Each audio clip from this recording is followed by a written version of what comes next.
Hello everybody allihopa and welcome to episode 108 of Alla de små sakerna. I'm Andreas as usual and with me I have Anton. Hello. And as usual from the latest weeks, no Rasmus. No Rasmus. Sorry. He's vacant. Yeah. Today we have a packed episode. We will be starting off with some concerts that we have been to. You've been to all three of them, and I have been to one. Yeah. Yeah. You've been busy. Yeah, a lot of concerts. And then we have like 6 singles from various bands. And we will round this episode off with the new 8th album of Shinedown. Yeah. Yeah. Fuck yeah. Called 8. Yeah. It's easy to remember. Yeah. But to start things off, you are going to talk about. We're not going to talk about. You are going to talk about Viagra Boys. Yeah. Yeah. So they were at Gröna Lund. If you don't know, I guess you know if you listen to this, but it's an amusement park in Stockholm. Yeah. And really nice to go and see concerts there on the early summer. Yeah. Surprisingly good venue. Yeah. Totally, and always good sound and stuff like that, and yeah, just a good vibe. But yeah, so they play there 22nd of May, I think.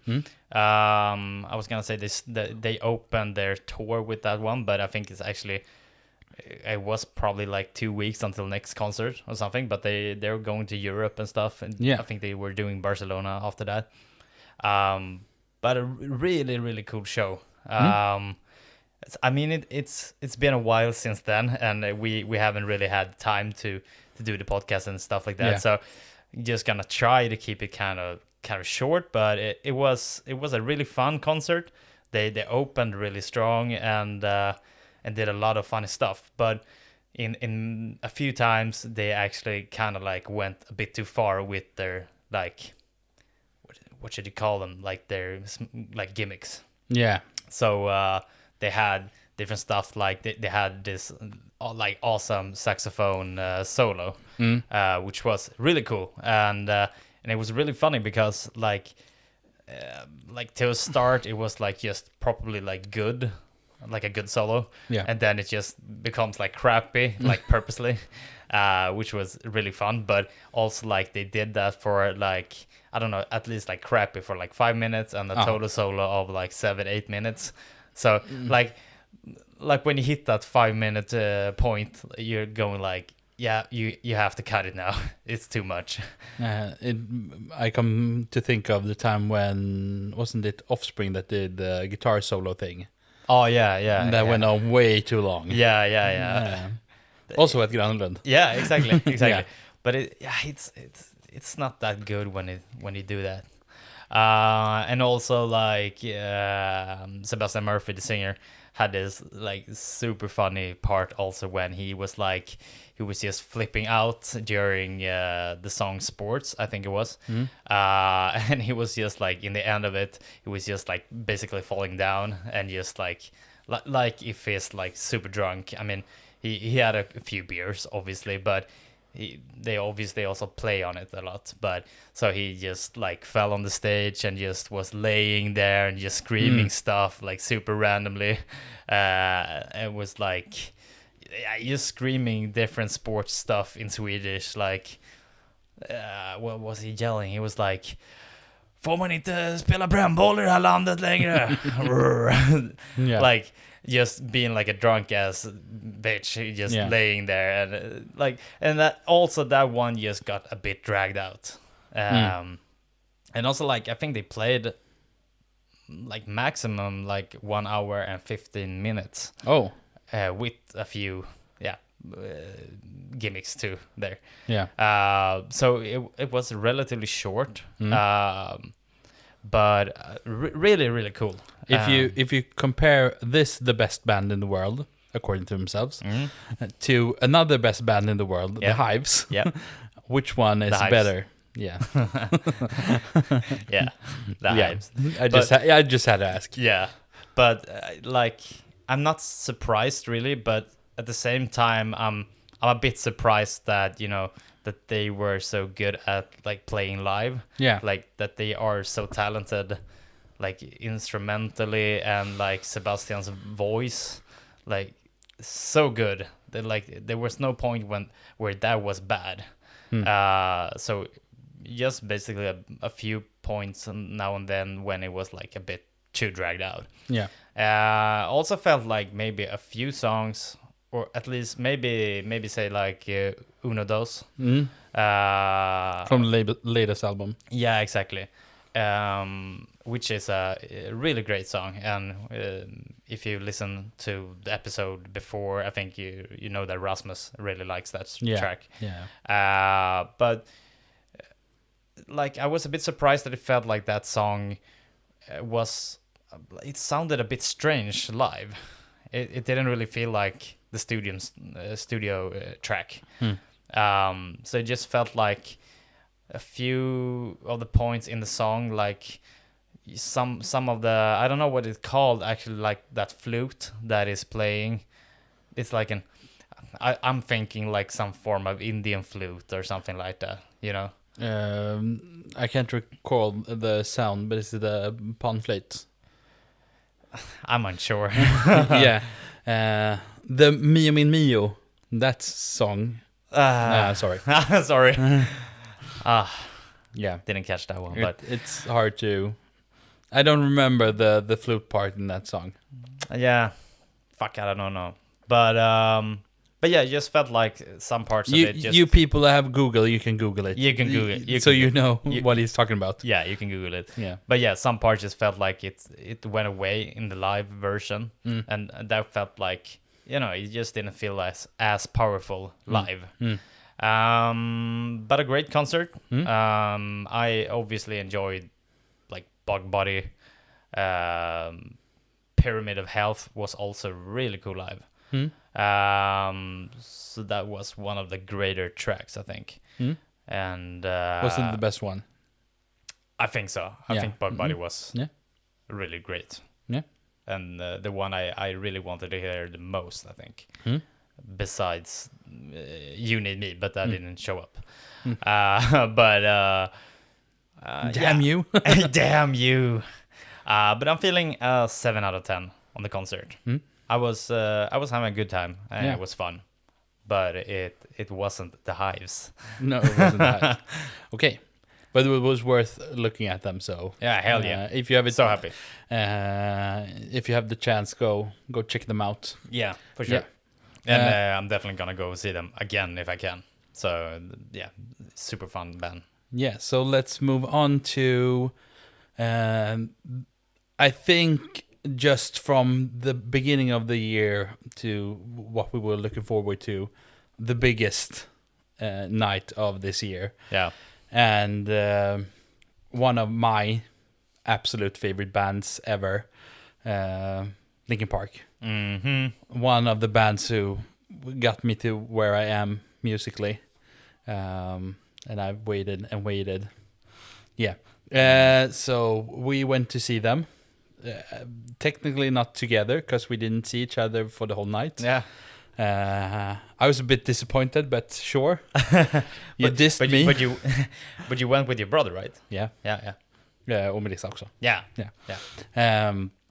So yeah, and she was bummed because she haven't met all of you guys. Yeah, okay.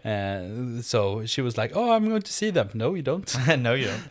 And we were just having fun at like Daisy's, the local burger shop. Yeah, like 100 meters away. Yeah, the funny thing, I have to so we were just sitting there because all night long, and we need to go now. Yeah, so me and my brother and his fiance went to another, Texas Longhorn. I can just say it. I don't know why I was trying to figure out. Yeah, we went to Texas because we went home first, and we live on another part of town, and that one is further away from the arena.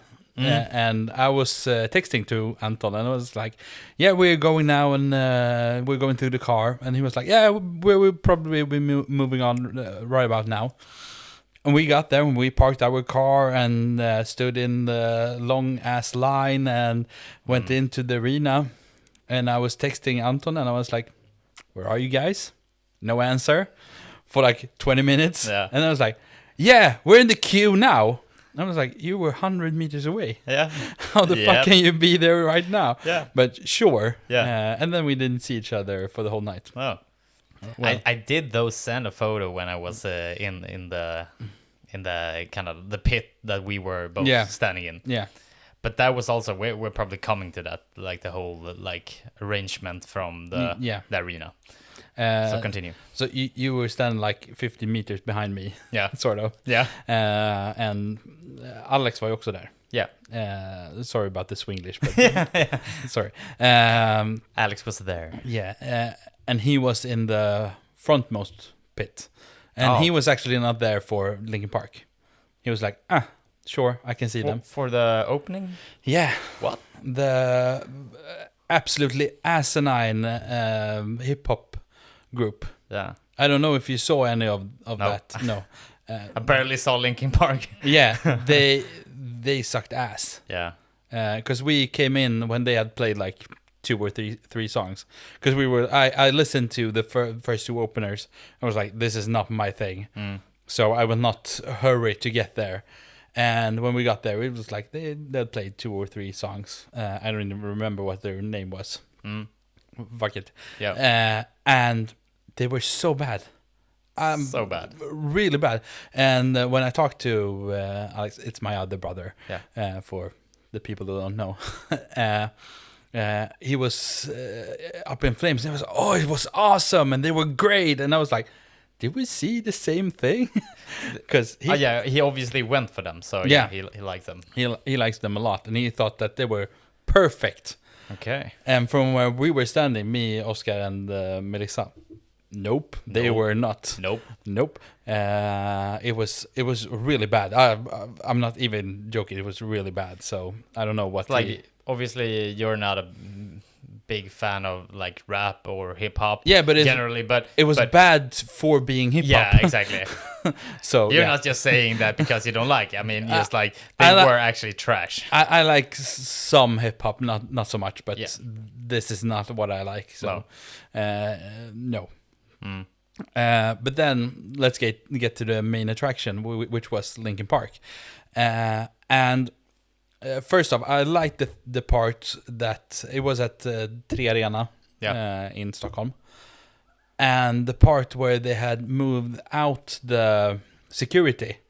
So that it was a bit outside of the arena, so that you didn't have to go through security and then with the tickets and everything. So they got people through like fairly quickly. 50 meters outside. Yeah, exactly.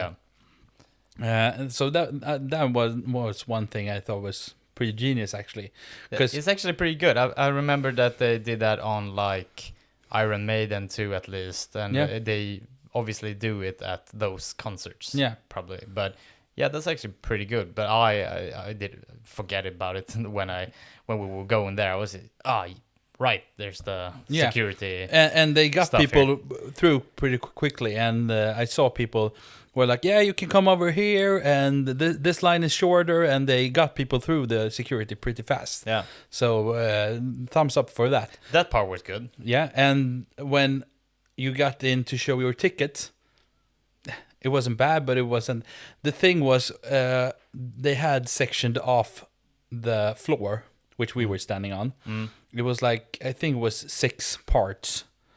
Yeah, on the standings. Yeah, exactly. So through the middle it was a line, and then on like in the very front, in the middle, and in the back. Yeah. And each part of it got a separate bracelet, different color on the bracelet.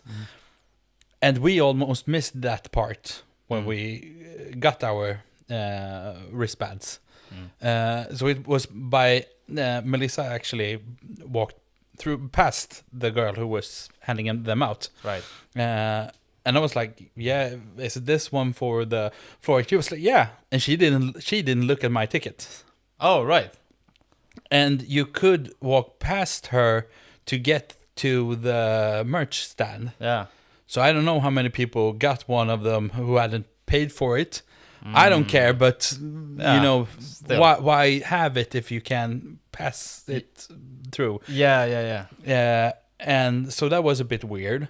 And when you actually got to the floor, the part that was sectioned off, it was sort of a small opening to get through. Yeah. So it was hard to see where it was. And I've been to a lot of concerts, so I was like, I'm just going to walk through the crowd. Yeah. Because one, I don't care about the band who is in front, and most people around me right now don't care. And I saw people standing around, like, watching, where are we supposed to go? So when I just plowed through, I saw people behind me. It was, I started sort of a queue of people like, yeah, he looks like he knows where he's going, so let's follow him. So when I got through to the checkpoint sort of thing, I just showed my wristband, and she was like, yeah, come through. And it was a long line of people. So that was sort of weird that they hadn't sectioned off a part where it was like, yeah, here is where you're supposed to go. Exactly.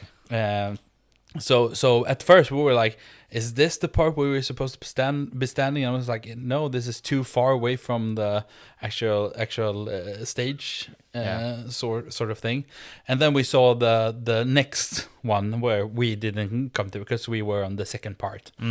So yeah, that was weird. And so yeah, I don't like that. Just use the floor for everyone. Yeah, don't section it off. No, yeah, I guess I don't really care which way you go. I mean, if it's just open, yeah, you have to be there in time in that case, and I'm fine with that. But also, like in this case, when you actually pay at least a bit more money for a better section, then I feel like that needs to be a better, like just brought to the like arena, like how they actually do it. Yeah. So as you said, in my perspective, then, and also I feel like you came obviously a lot earlier than we did, so you had like better opportunity to get to that position. So it's our fault that we came relatively late, but we were there pretty good in time too. But so when we came in, like also as you said with the bracelet, like mine actually fell off pretty fast, so I was like, oh shit, like my bracelet. So I picked it up and just fixed it up. But also like nobody said like when we came in that you're gonna be on the like the front standings. Yeah, like you're gonna have to walk through from behind all the way to like the gate to get to the next position. And so we were like, and I was just thinking like when we were at the Blink at Globen, we went down like the stairs on the side, like symmetrically, like to the actual part where we should be, and went down there. Then it was like security letting us pass, and I was like, that's the way it gotta be. So we went over there, went down, and then the guy all the way down there is just saying, you can't pass here. Yeah. I was like, what? I thought that at first too, but fortunately I just saw that everyone was supposed to go down the same stair. You saw some form of... Yeah, there was a sign or something. I don't remember exactly how. Okay. But I thought the same thing as you, that it would have been smarter to let people in through one side to get to, your sort of checkpoint. Then it would have been a confusion. Right. So that was weird. Yeah, but because also I think, well, obviously at least I went for that ID instead because I thought that that's the way you do it. Yeah. But then in that case, maybe it should have been better if they at least tried to say it to everyone. You walk through the whole crowd when you want to get to your checkpoint. Exactly. Or otherwise, if you actually do that like version that you go through the crowd, as you said, make like a fence with like on the side that you can walk through there to get to the point. Because it also felt like when we came, because we went down like a few minutes before they actually started. The Linkin Park actually had like a timer on the screens. Yeah. So we saw it was like 2 minutes. We was like, fuck. So it's like, kind of like jogging. But we also like it was just feeling so bad because we were like going past people. And we was like, excuse me, and people didn't even know that too. Like that they're actually going past us because they want to get to the next checkpoint for the better standing point. So people didn't even know that. So that like irritates me too, because then everyone else looks like shit because yeah, we just go there and brawling ourselves through everyone. We gotta get through. Like you just felt bad. But to the show. No, not yet. No, not yet. I have some more grievances before we get to that part. Because we merch. The merch. I have no ins and outs about the merch. I saw a cool T-shirt, but I saw that it's online, so I'm gonna order it that way.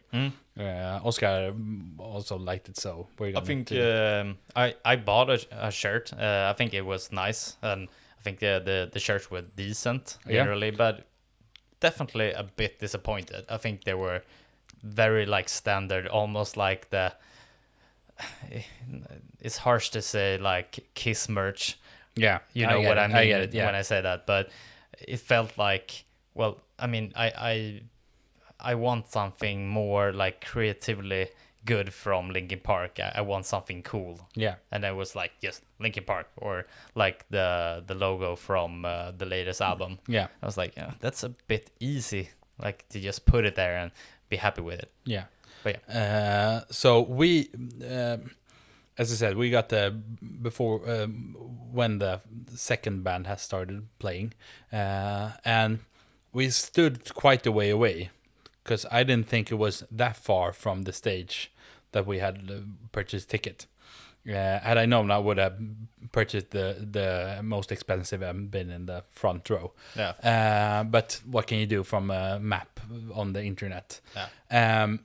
And in front of when we got there was this small children. I think maybe 16. Okay, no older than that, and they were very short. I mean, even for a 16-year-old, very short. Okay. So we were like, yeah, let's stand behind them. One, let's not push in front of them because they will see nothing. And the second, I was like, yeah, then we can see above their heads, and so that's good. Yeah. But everyone wasn't like us, so they pushed in front of these girls. Ah. And it was one gang of Norwegians, and fuck Norway in more ways than one. Yeah. But they made Norway that night have look like they have a bad attitude because they were really drunk, and they were like 20 people, and they got there when the timer was starting. Yeah. And they pushed in front, and it was like, oh, this is a good place to stand right in front of these kids. Yeah, basically. So I was really mad, and my brother was like, don't push it, because they are like 20 and they are drunk. Yeah. So you don't know what's going to happen. Because I was like, I'm gonna punch them. I was really mad at them, and they didn't know how to act. And they went for the beer almost all the time. So they were drunk at the beginning, but towards the end, I don't know. I don't think they remember that they've been there. Yeah. And 3 of them enjoyed more singing the songs, not knowing the lyrics, to their friends standing in the opposite direction. Oh, okay. They didn't even look at the stage. So it was more like, look at me, I'm the biggest fan. But they didn't really know the songs and everything, because they were playing Allan. Yeah, it feels like being at like football and being in the in the standings on football, and you have people shouting at you like, sing, but people just, at least when I watched football at first, and then sing, but football goes first. Yeah, exactly. Yeah. And we had one guy who filmed the entire thing, and he had his camera in front of people's eyes all of the time. And it wasn't this you know, where you film and hold it in front of your own face sort of thing. No. He was watching and having the camera to the side because he didn't want to cover his own face. So he covered everyone else's face, and so it got me in a really bad mood. But when they actually started, and also the stage was very low. So it was hard to see. But what you gonna do? And then you're even like 193 or something. 191, but sure. Yeah, you're pretty tall. I'm tall. And I had a bad view. So I was just thinking about all the other people and the girls in front of us. They didn't see anything. I heard them afterward like, yeah, it would have been good to see at least something or something like that. So that was pretty bad.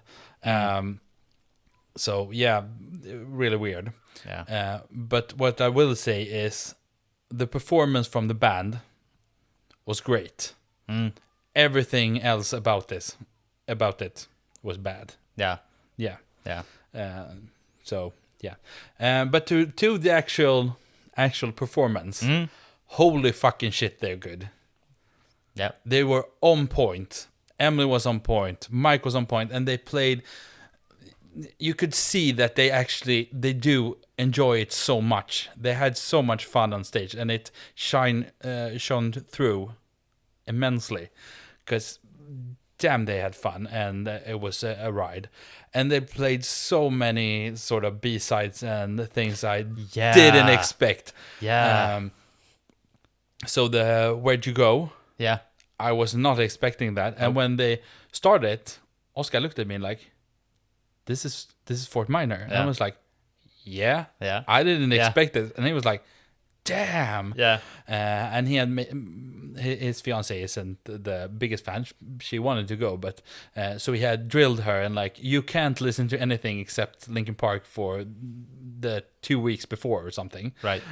So when that song came on, she was like, I know this. No, I haven't heard this. Oh, really? So she was like, I haven't listened to like everything. And it was like, it's not actually Linkin Park, but it's still him and it's Mike. But so that got me goosebumps because holy fuck, that was good. That was really good. And the Lost, sort of acoustic version thing.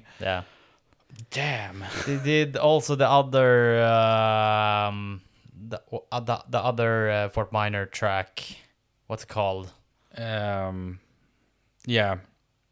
Let me double check right now. It escapes me. Remember the name. Exactly. But I think because I thought about it when you said Where'd You Go? I was like, it was really good and goosebumps actually.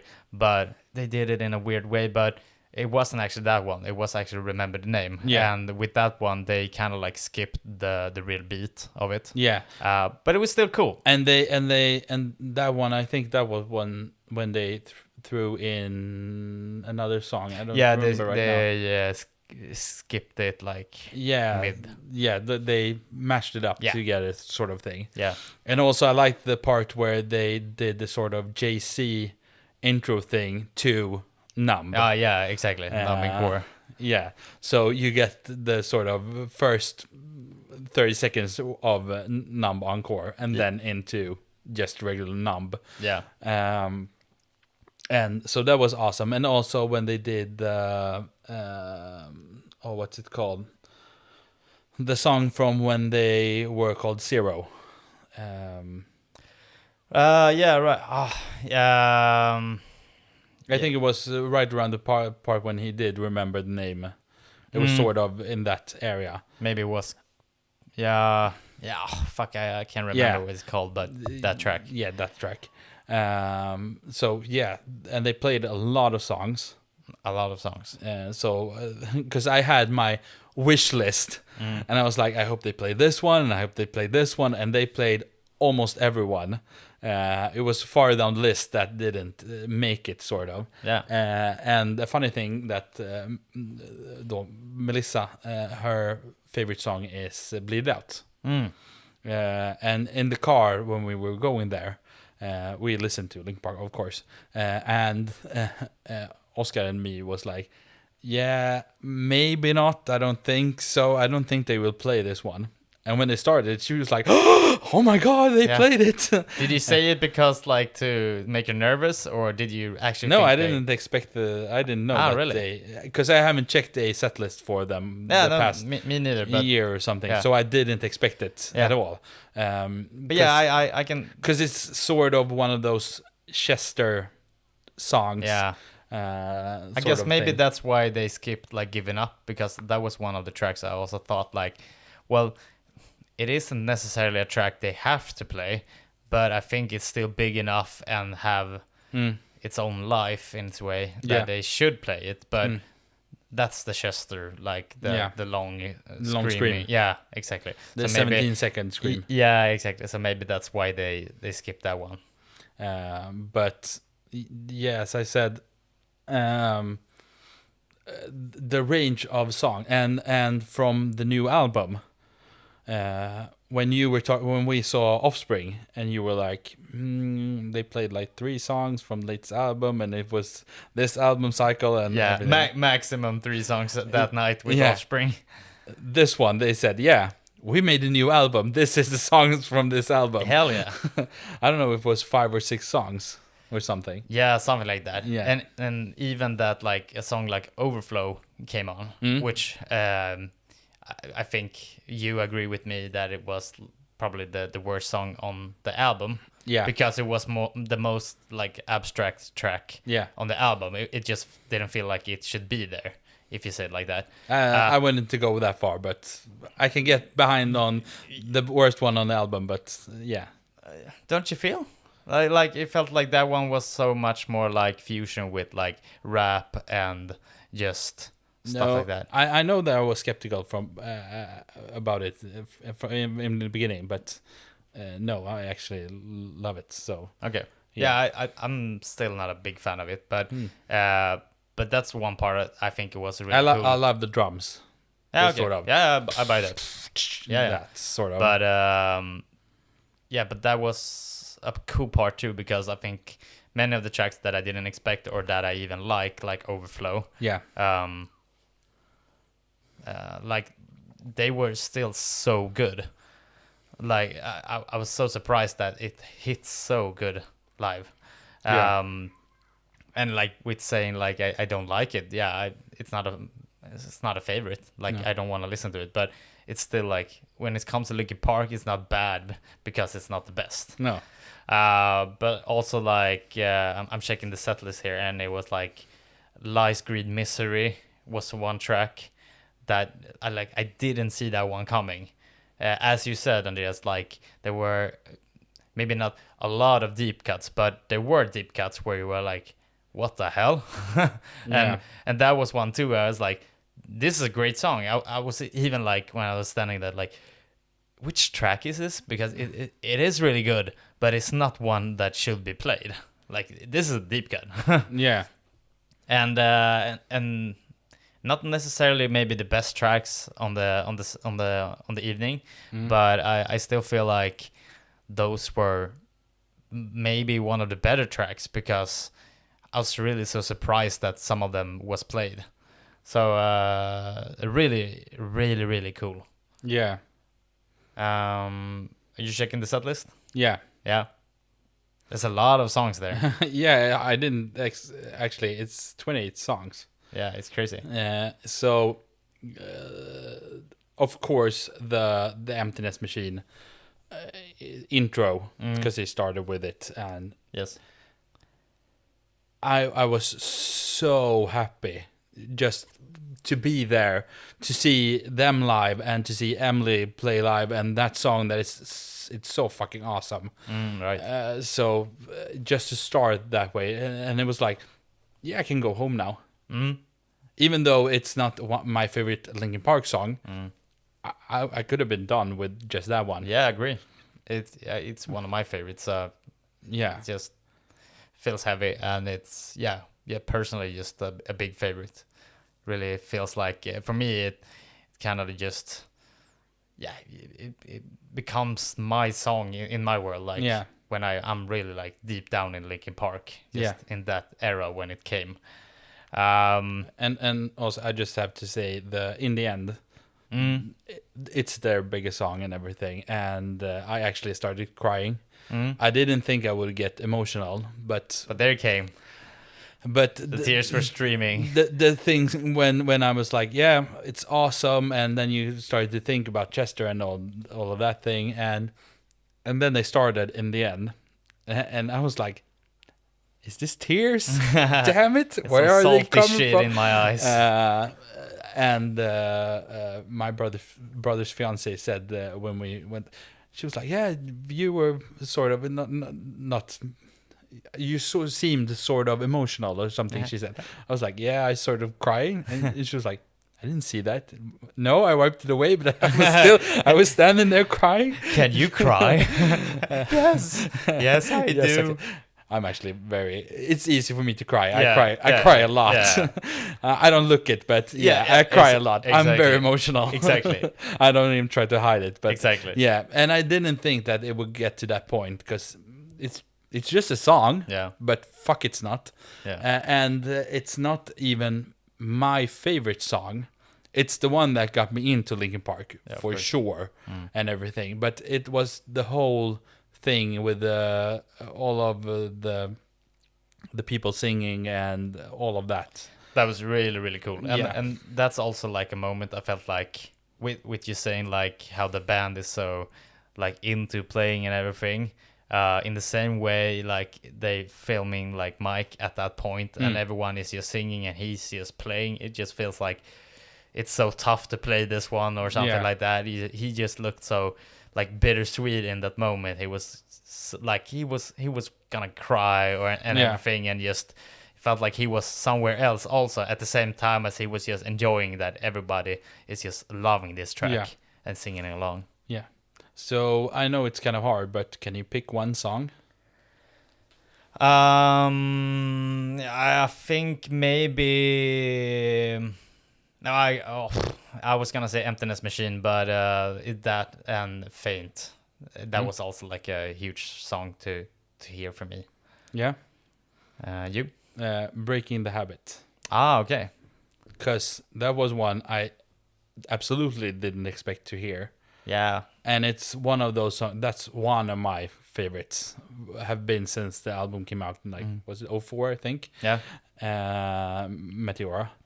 And it's always been that way now, and I love the video for it and everything.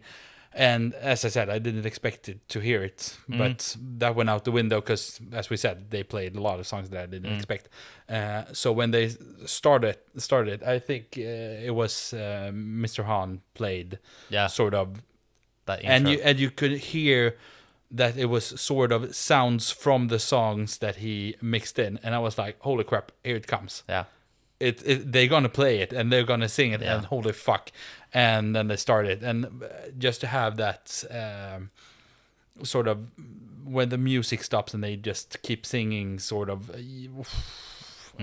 so like the funny thing is, like, even that song isn't like a favorite for me, but like besides Emptiness Machine and the like every song, the classics and Faint, and but like in a way I enjoyed, as I said, even the tracks I don't like the most even more, because it was just fun to hear them. Because like hearing Numb, or in the end, in a way, it's like, it is great and everything, but you kind of also want to hear those deep cuts, or like, how is this gonna sound live? Just on a quick note, I at least came to a conclusion. We talked a lot about it afterwards, me and my buds that I was with, Rasmus also, but we were talking about like the sound. It was and bad. The mixing, and my conclusion is at least that I think Linkin Park as a band did the best of it, and I also think that was really good that they like kept the volume a bit down, that they didn't like go for it too hard, because I think it was a bit lower, but also I feel like it was a bit bad in the beginning, but also like we didn't really feel like that. Sometimes Emily got her voice through, or sometimes the guitar didn't shine when it's just supposed to shine. or maybe when Mr. Hahn was gonna do his thing on the in the end, right? In the intro. Yeah. The classic one. Like we Or was just it Numb? Yeah. Oh no. Sorry. Numb it is. Both of them have him playing, you know. Tomato there. Yeah. But still, like, we felt like just that they should have like raised the volume on those parts at least, when you felt like now we need to hear this. So when it's just those tones, that I would have loved that they just pushed it a bit more, because I didn't really feel like it was fucking awesome to hear Emptiness Machine, but I didn't really feel like that it was that thick when I heard it live. It just felt like the Emptiness Machine, and that it wasn't like, it felt like an explosion. It was just a bit toned down. They had problems because the first 3 songs were louder, and then they turned the volume down. Okay. And I think, no, I can say that it is that arena's problem, because it's not built for Of course, music. and we know that already. Yeah. With that. So it's so heart-wrenching when you get this sort of thing, and you can't do it as well. Because I talked to a lot of people, and it was echoing and thing, and we talked a lot about using ear protection. Use ear protection, people. Do it, because you will get tinnitus, and it's the worst. Trust me. But after 3 songs, I couldn't quite hear with that in, so I took them out, and it wasn't loud enough to actually hurt my ears. Yeah, we did the same. Yeah. And like, fuck this. Yeah. So that's a problem. And when I talked to Alex about it, and he was in the front row, he was at the very front, he was right at the stage. He said, "Yeah, the sound was pretty great. Not the best, but yeah." And I was like, "Yeah, because you had you had the music right at your face, Exactly. sort of thing." Exactly. And then we were like 25 meters behind him or something, and it just got muddied up and stuff. Exactly. So, like I said, Linkin Park, 10 out of 10, 12 out of 10. The rest, -1. Because it was so bad. The only thing good was the security thing at the beginning, but the sound, the people, the layout, everything of that was trash. Yeah. But I won't let it dim my experience of the band, because they did everything and more what I was hoping for. But also, like, as you said, with a bit too low of a stage, and stuff like that, and also like a bit of a boring stage. I felt like, for being an arena and they doing that stuff, and the tour has been planned for almost a year. I feel like they didn't really push that part, I think. But also, as you said, maybe it's because the stage was that low. But at parts we actually saw pretty good or okay, because we also, like, as we said, we were in that specific position in our middle VIP standing. But we were having so much space around us, so we were just happy that we were at least inside there, and it was fine. Yeah, this is good enough for us. But yeah, I think that was a bit shame that they didn't maybe use it more than that. Yeah. So what's your rating? What's your rating? I'm gonna give it an 8. And I think it's gonna be an 11 if they play at Ullevi in Gothenburg. But yeah, I would love to see Stockholm Fields. That's basically the same. Yeah, but outside. I think they it just feels like they don't maybe fit as well in that arena thing. Yeah, to me. And as you said, it's also because of the arenas. It's the arena's fault. But at the same time, I feel like they felt so far away in a way too, in a sense. Yeah. So I don't know. Yeah, exactly. But so I'm sad that it was at 3. I would have loved to see them at like Globen. I know it's Yeah. much smaller, but that would have been awesome because the sound in Globen is great. Yeah, And agreed. it has become even better now that they have rebuilt it. Exactly. So yeah, Go for Globen the next time. yeah, exactly. Globe. Or outside. Yeah, for sure. A Stockholm Fields. Yeah, Yeah, Yeah. Let's do a Stockholm Fields. that sounds good.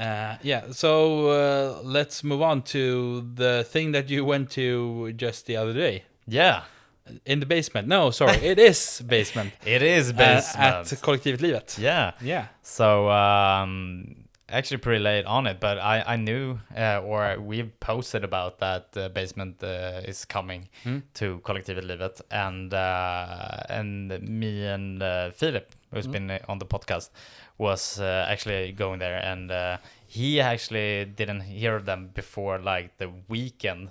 Like before this, so I would say, like, do you think you would like this? He was like, yeah, this was really, really good. And like a few of the songs already like has gone into his like Midwest emo mix that he's listened to all the time at Spotify. So he's like, I love this. So that's great. So at least I had someone to go with. But they were fucking awesome. And I mean, this band is from Ipswich, I think, in England.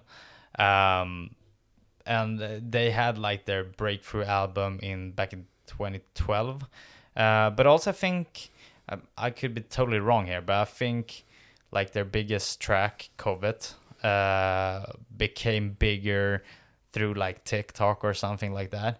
Not like that humongously big, but it got decently big. Yeah, decently big. Because I can recall that when I started to listen to them back in 2019, that they were this big, or at least had numbers of like, I think they have 2.3 millions listeners per month on Spotify. Yeah.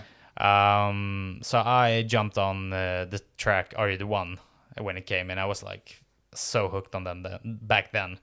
And that's a track that has like come back to me sometime through the years, and obviously have it in playlists and stuff. So that was also a very, very cool song to actually get to hear. And also this time, like I could basically been happy with just hearing that track. Yeah. And gone out the door. Like that's all for me. But the most surprisingly thing was like they are like Midwest emo, but from England, because that's an American style mostly. But yeah, the sound is the same. So they're very like alternative indie rock, but very screamy at parts. But the thing that surprised me the most was like, I really thought that like the audience would been like super chill and like this more of like an odd audience that was just gonna stand there and head bob a bit and just sing along a bit, you know, a pretty calm crowd. And we came there, and we actually hit the terrace first and took a beer. Then we came down. What? Did you drink beer? No. I mean, it was alcohol free. But then we were like, yeah, we're going down. And then the first band was playing, Glare, which was also very, very good. And in comparison to the Linkin Park opening artists, they were more like in the similar vein of music, so that was actually pretty cool to hear. It was almost that close that when I heard them I was like, are they really playing already? I was like, no, that's Glare. But when we saw the crowd, and it was just like so many tall dudes, and they were just running around already, and I was like, what the fuck? Like at this one, like, okay, I can see it, but like not that like rough of a crowd. So we just we got through and got a bit closer, and then Basement obviously came on like, yeah, half an hour later, and like opening track, I mean, people were going nuts. Like there were mosh pits, circle pits, people crowd surfing already. And, you know, like he or the whole band, but mostly the singer gave that awesome energy, just screaming and just waving around with that microphone stick and everything. It just so powerful directly. And like throughout the whole concert, which was like about an hour or something like that, perfectly actually for those smaller bands, people were just going crazy like on every song. And like the amount of crowd surfing that we saw, I mean, I haven't seen that. It was like, if to me it felt like we've been thrown there. Swedish metalcore or hardcore band that we talked about, and they punched the fucking hole in the roof. exactly.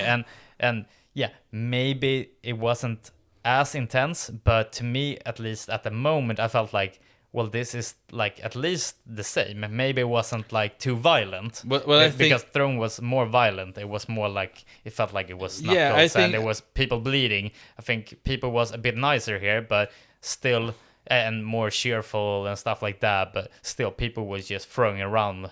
Yeah, I think that if you compare it becomes more intense because the music isn't as intense. Yeah. So if you're going to a hardcore band like Throne, you expect people to fuck around and kill each other in the mosh pit. Exactly. And if you go to a sort of Midwest emo sort of vibey band like this, and they go pretty hard, it feels harder than on the hardcore show because the scale is bigger, longer. Yeah, exactly. Yeah, so that sort of thing. So I can get what you're saying. Yeah. So I mean, I was just so surprised. Like it's also so hard when it's like it's like early summer. I mean, it's June, but I mean it's summer. I don't know like what kind of people are in the city, like how many of these were actually there to see them. Yeah. We know that a lot of people were there to see them because people sang along and were actually like happy for them to play and stuff like that.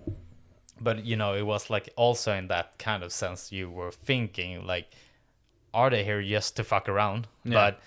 But it wasn't like too much of an older crowd because many were like relatively young too. But it was just cool to see that they really had like a good like, I don't know, just fan base. And that was so surprising to me. I know that like the show was sold out, but that so many people were there, it was crazy. I love the show. Yeah, I love the show. What was the best song? I want to say Are You the One, but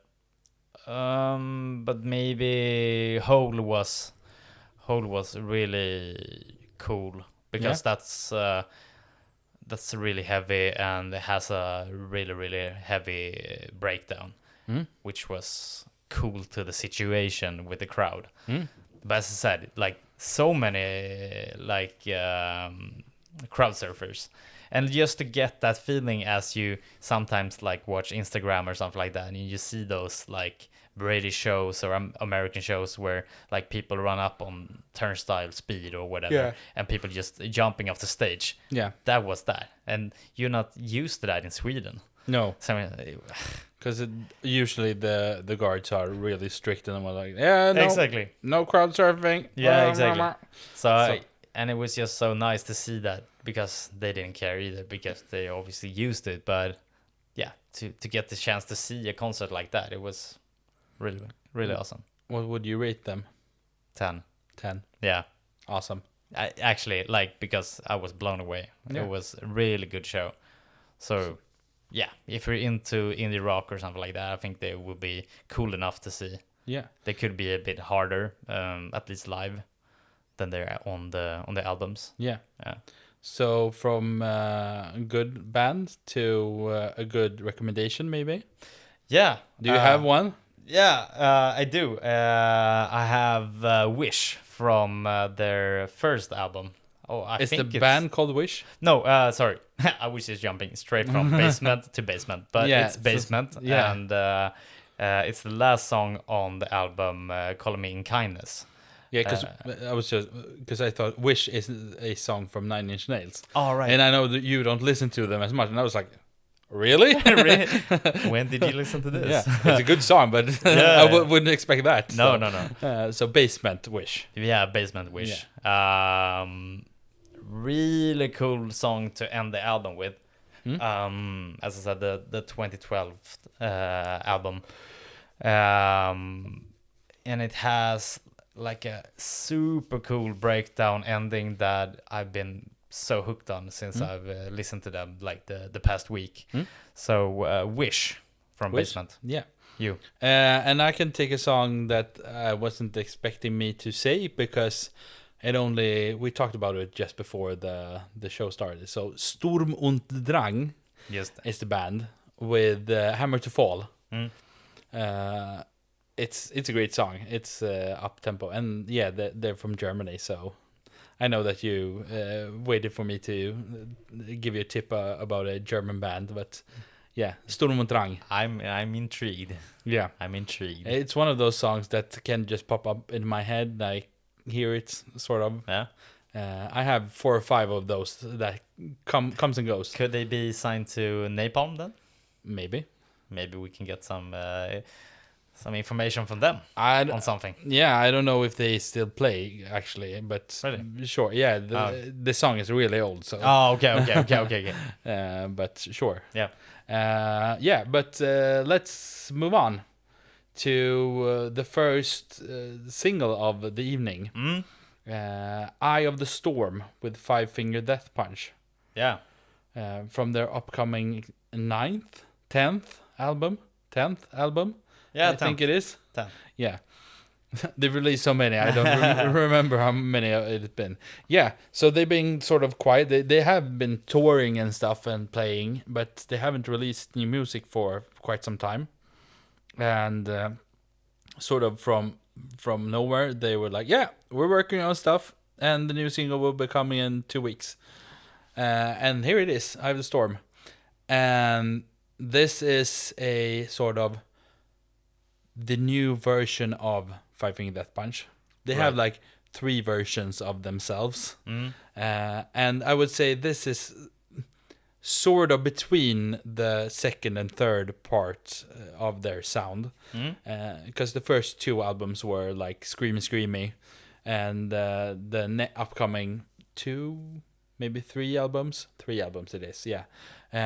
Were more like melodic, metal-y stuff. And since then it's been more of, it's sort of hard, but it's more melodic and some ballads and that sort of thing. So this is in the middle of the hard thing, not so screamy, but hard thing and softer sort of ballady sound that they have been doing for the past years. Yeah, exactly. Years. Exactly. I like this song.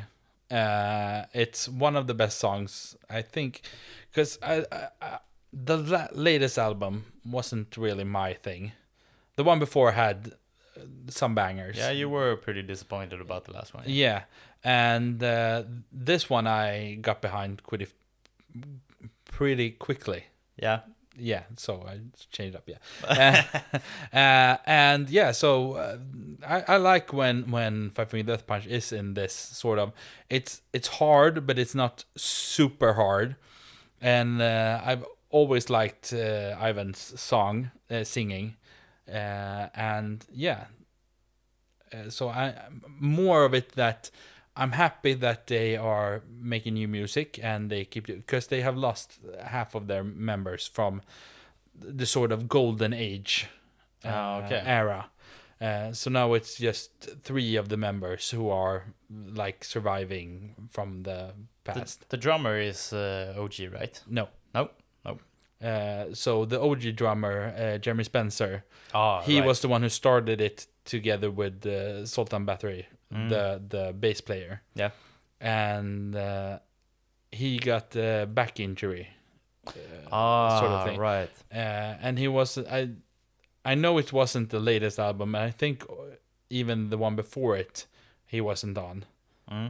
somewhere there. Okay. And also they lost their guitarist, Jason Hook.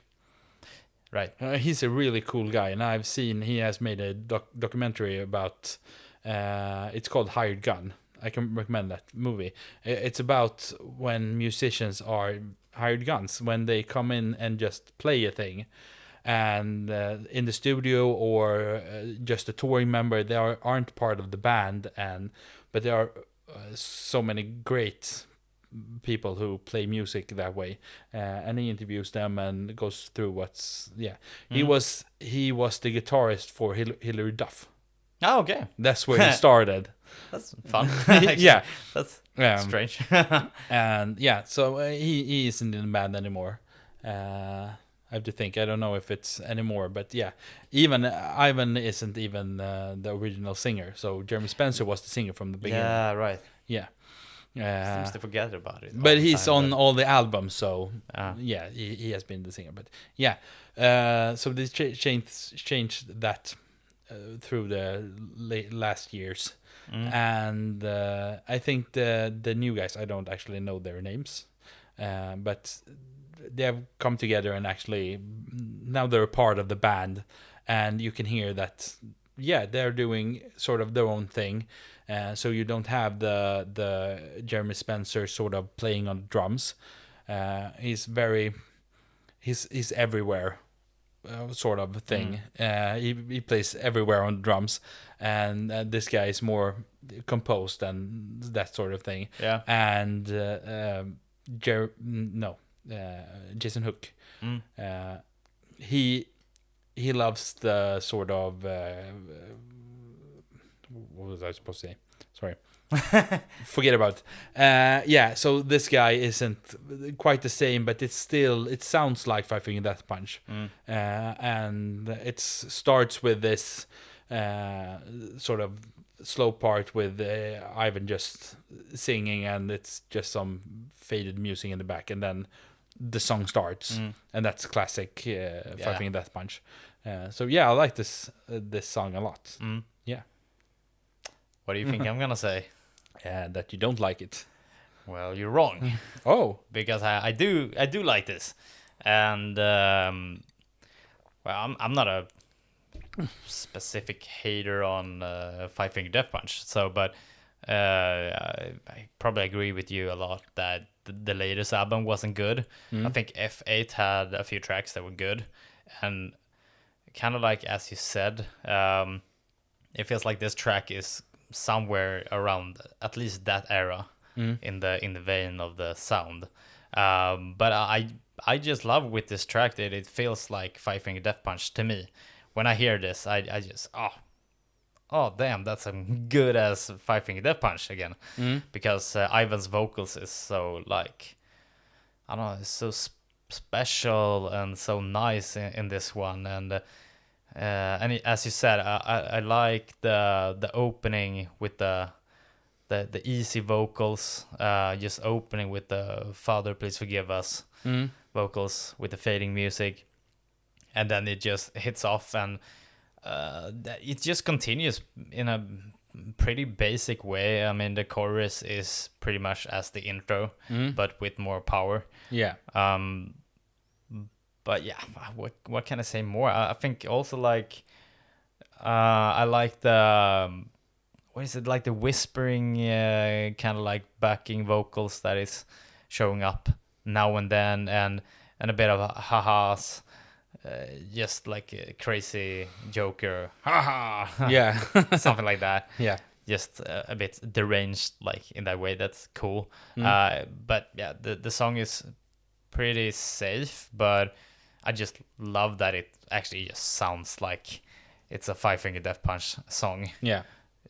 I think it's really great. Yeah. Yeah. So I'm anxious to see more, and I hope that they will do more of their old-timey stuff, because they will be coming to Sweden and play. And I thought that it was a guarantee that my brother would want to see them. And when I said to him, it's like, no. I was like, why? Because the latest thing hasn't been that good. So I hope that they can release a banger so that he gets hooked on it. And he was like, yeah, let's go. Hopefully. Yeah. So maybe I will bring him anyways. Yeah. He doesn't have a choice, but yeah. Hopefully. I mean, yeah, it would be great with a good album from them. Yeah. But yeah, a rating. So I will give this song a 7. I'm gonna join you on that one. Yeah, it's a 7 good, but it's not, the top of the line for them. No, exactly. I feel like it's, for me, it could be like a kind of like classic Five Finger Death Punch track already. But with that said, it isn't the best they've done either, or like super good or something specific. It doesn't really like gets carried away at some point. It, as I said, pretty safe. Yeah. So yeah, let's move on and listen to for me, a new band.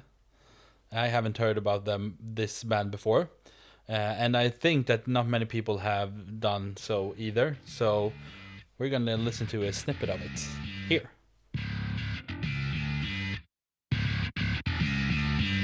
What's up, punk? What the fuck you looking at? Staring at me like that? You know, curiosity might have killed the fat cat, and you were getting caught in my rat trap, biatch. Motherfucker with those creepy little eyes and that freaky little smile made me wanna run a mile. You're anti-legitimate, I don't really give a shit. Talking all that bullshit, but you never deliver it.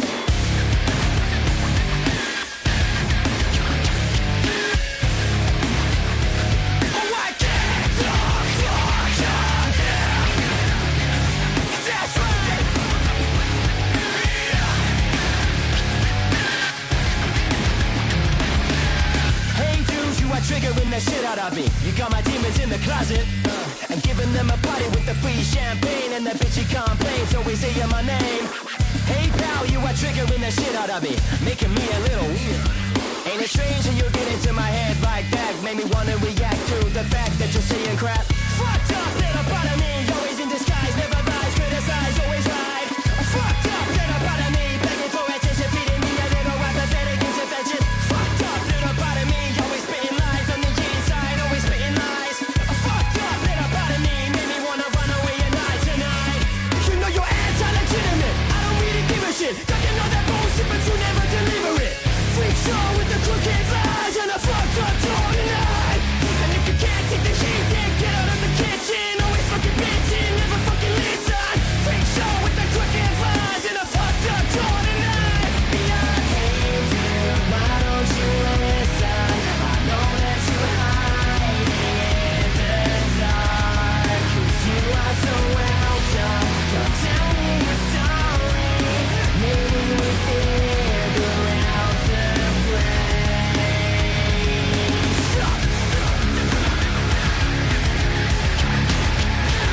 Straight fucking bullshit. Come up with new shit. Come up with new shit. Bitch.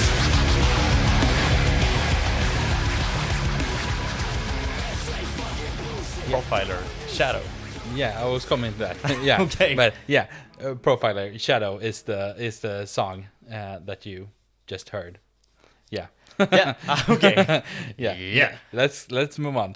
We move on. Yeah, you sort of want to do it the other way for me, but let's sure. Yeah.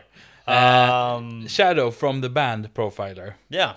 And as I said, I didn't know about this band. So is it a new band, old band? I think they're pretty new. So far as I know, I know that it's like a project from the singer and guitarist Mike Evans. So it's actually like started out as a solo project from him. But yeah, with adding like a whole band. And they're based from was it Bristol in England too? And yeah, You can hear that. yeah, you They're can from you England. can hear that. But yeah, super based with the new metal, alternative metal, like a lot of Limp Bizkit or Deftones, stuff like that. And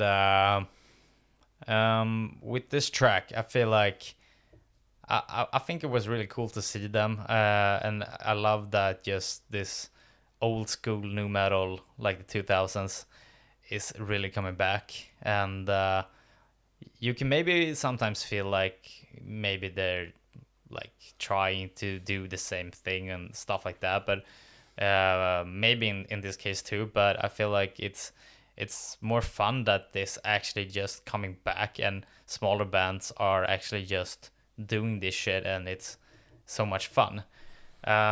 With this track also, I feel like the funny thing is with the track and the music video, I think in the same way with both of them, they get better like further into the track. Yeah. I feel like the track itself, it starts off with more like a rappy spoken words thing from Mike than the singer, and like very very little instrumentals in the beginning, and in a like 10-15 seconds it goes off and goes new metal with a breakdown thing.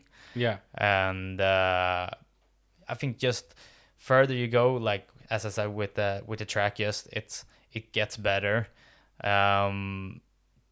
The like melodies from the guitars with just like going down sometimes in the tempo and just going so much more melodic, or even having that kind of like very Limp Bizkit chill breakdown that they do later in the track, also very nice. But I think it works also better when he kind of like screams more, or and the instrumentals are playing at the same time.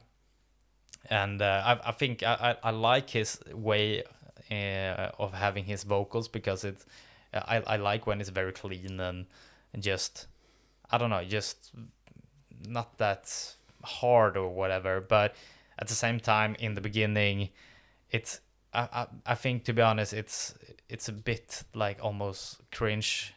It's close to being cringe, because there's nothing else there but him and his spoken words. And that's what just makes it so interesting, I think, to me at least, that the tracks becomes so much better throughout the song and just takes away on the end. So I really dig that. Yeah. And also like the music video, as I said, it kind of like starts out with them, like say that they're standing behind a green screen and just everybody's playing with the same camera angle and stuff like that. But then, like, I don't know, mid through, or it kind of evolves into it, but the video just becomes so much better and more like, I don't know, just effects and more distant shots with the camera. So I think it's just a funny thing that, to me at least, it becomes better simultaneously. Yeah. As the track and video, and I'm really stoked on seeing what they do in the future and what holds for them. But fun new band, to keep an eye on. Yeah, I think they're pretty cool, but it's not quite my cup of tea, and so I think that sure, this is a good stepping on point for me, that I can listen to this, but I want more. I can explain what I want, but it's not quite there for me. So you get the new metal, definitely it's there, but I think this song, I know I said this a lot lately, but this song is too long. Yeah, it is too long. Because they repeat themselves towards the end, like three times too many, and I get bored listening to it when it's just the same thing, and it's a pretty long. It's 4 minutes or something. Yeah, I was almost gonna say it's almost 5 or something. Yeah, exactly. And that's a good lesson from Mr. Mark Hoppus of Blink-182, as I think I said before, but he said it like, make it a 2-minute track instead, because it's more easy for people to actually put it on repeat instead, because you want to hear it again instead of feeling this went on a bit too long. You have to leave them wanting more. Yeah, exactly. As Robin Williams said in Happy Feet. Yeah, exactly. Yeah. So I think if they would have shortened this song down towards sort of 3 minutes, then I would have liked this more. But now it feels like a grind listening to it. Yeah, I can sort buy of for that. me, because I dig the intro stuff and everything, and then when you get to the actual song that keeps going, then I get like, oh yeah, it's this for 4 minutes now. So yeah, so that's why I think it becomes boring for me. So that's why I'm going to give it a 4. Yeah, Spoilers. yeah. But yeah. Yeah, other band that does it better in that sense is Rasmus' band, Silly Goose. Not that he is in the band, but his call on the band. But they are doing new metal and are usually doing it in Better. the realm of 2 minutes. Yeah. Maybe a bit longer sometimes, but pretty short. And they honestly do it better and harder and more exciting. But I really think this is a cool band, and I hope that they keep doing this and just pushing this new metal thing, and see what they can do, and fuck around and find out with the sound. Yeah. But yeah, I agree. It's too long. Yeah. Really. So what will you rate them? I'm gonna give it a 6. Yeah. For me. Yeah. So let's move on to President with a new song, Doom Loop, the 5th song from them, I think. 5th song. Yeah. You mean for the upcoming album? Yeah. Isn't it total? They haven't released that many songs. Or am I? I think it's more than that. At least they release an EP. Is it? Okay. Sure. But this is the I don't know if it's maybe the first song for the upcoming album. They're releasing Blood of Your Empire on the 4th of September, which is they're also gonna do a tour in Sweden and Europe, obviously, but they coming to Sweden. I think it was like in November, December, something like that. It's the 7th song total. In total, Yeah. okay. You're not that off at least, but because I was like, have they released an album that I missed or something? Yeah. So yeah. It traces that it isn't more than that. Exactly. When you think of it. So yeah. I sort of like this song. Like we said, when we saw them live, I got new eyes for them. So I started liking them more. But like I said before, all the weird sounds and stuff and everything drags this band down. Stop doing it and you will make better songs. Because the core of this song is great. The singing and the drums and that sort of thing. But then you have everything else. The weird sounds and sort of, let's make a flute sound, but it's a synth sound that we are playing at the same time. No, it's just weird. And I like his voice, the singer's voice, but I want him to do the harsher vocals more, because I want him to do the softer sort of cleaner vocals a bit, but then do the harsher stuff. And when he not screaming, but he uses the full range of his voice. So he, like in the chorus when he just the scream. It goes from the stomach and all the way out. And not just the sort of. It gets more dragged out. Just exactly. So that sort of singing I like more when he does it, and I like the softer sort of thing, but make it less of that and more of the other stuff, and lose all of the weird noises and all of that weirdness. Just electronics. Yeah, sort Kinda. of. Yeah. Because I think there is a synth or DJ guy who is like, oh, let's just play and do this thing and this thing, and just cut that out, and I think it would be great. Yeah.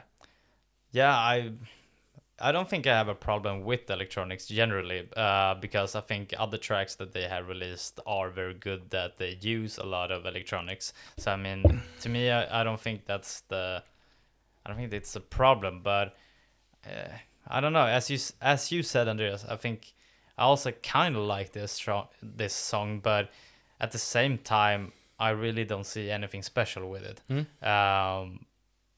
To be a song that is like kind of the first one out after the EP, something terror, that they released.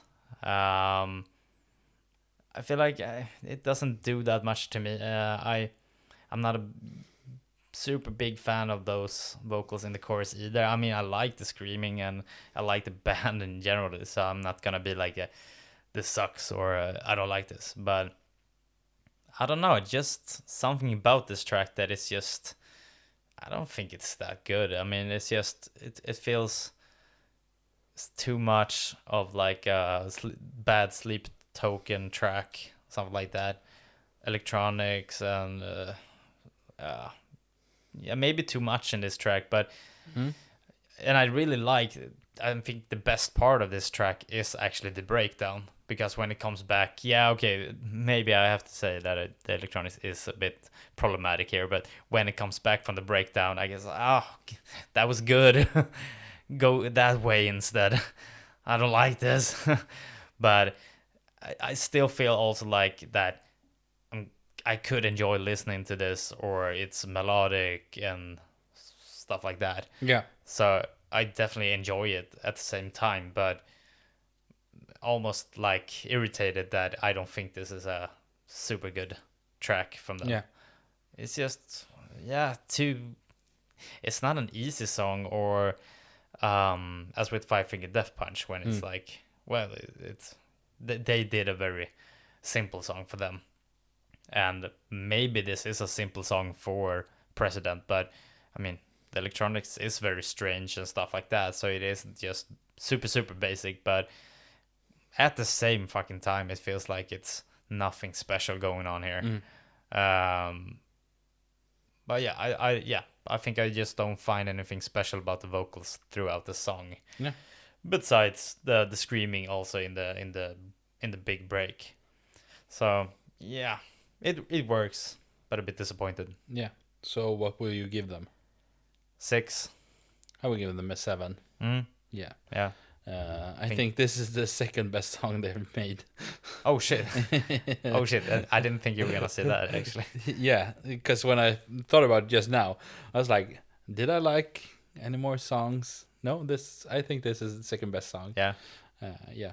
I think Rasmus also digs this. This is right down his alley. But yeah, it works, but I don't think it's that special, to be honest. Put down the president for once. Put down the president, and let's go to The Cure. Right. With Olivia Rodrigo. Right. Yeah. Right. So I'm gonna let you take over in just a minute, because I know this is your thing. But this is a very soft song for her. She is a bit hard, in my experience. She's a bit harder than this, and as you know, I like songs that start off soft and sort of goes through towards the end. It elevates. It elevates, that sort of thing. Yeah. And this song does that, but I don't like that part. Oh, okay. I really like the part where she is just a soft singing sort of thing, and it's 2/3 of the song, and then towards the end it goes a bit harder, and I lose interest, and I'm like, nope. It's like the whole band is suddenly just playing. Yeah, kind of like the Foo Fighters with Everlong, when Dave starts it off just so acoustically and just and then it just fucking goes down. Kind of like that. Yeah, not as hard, but no, still. But I think that she could have left the band out of this song, and it would have been a better song, because I really like her vocals. It's this very soft extremely soft singing, and it's almost like a whisper, and it's just a guitar, just somewhere in the background. Not you can barely hear it. Yeah. And I didn't think I would like this song, but the ending part really ruins it for me.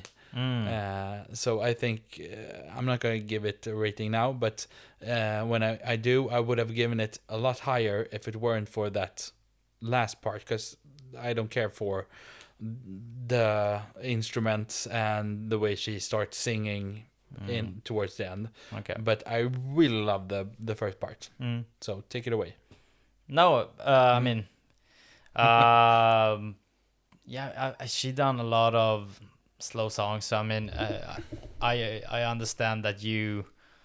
I maybe you just heard the latest album and stuff like that. The harder stuff. Yeah, so I mean, she obviously have done a lot of edgy pop punk tracks almost, and the last album was pretty edgy, even though like each and every song were also like a very slow song. So in this case, it's a very slow song, but it got like the weird slow intensity too. As you said, it elevates throughout the song too. What was I thinking? As you said, I think I dig you said like a very calm voice or something like that. I think just that she's so good at that gentle voice that she starts off with, and having that guitar just picking in the background. And it's kind of like similar to the game Hunger Games track Can't Catch Me Now, if you heard it. Maybe. I think from which Hunger Games? The newest one. The Ballad of Songbirds and Snakes. Exactly. I haven't seen that one, so that's why I haven't heard it. All right. But it's very similar in the character of the track, because it's slow, but it's, as I said, very intense still, because it feels like it's so much emotion into the song, and I guess it's also because of her way of like performing the vocals in the chorus, because she is very good at like making it feel like she's pouring out her whole heart like into the track when she sings. And I think, as you said, with the part when the whole band kind of like comes in, I think I get what you mean, and I think maybe that she could have skipped that too, but I definitely don't have any problem with it, and I just like that it elevates generally. But I love the kind of like violence that kind of ends this track, because it does it in such a beautiful way.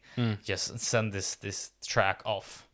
But I love when she does it like this, like so much emotional into the track.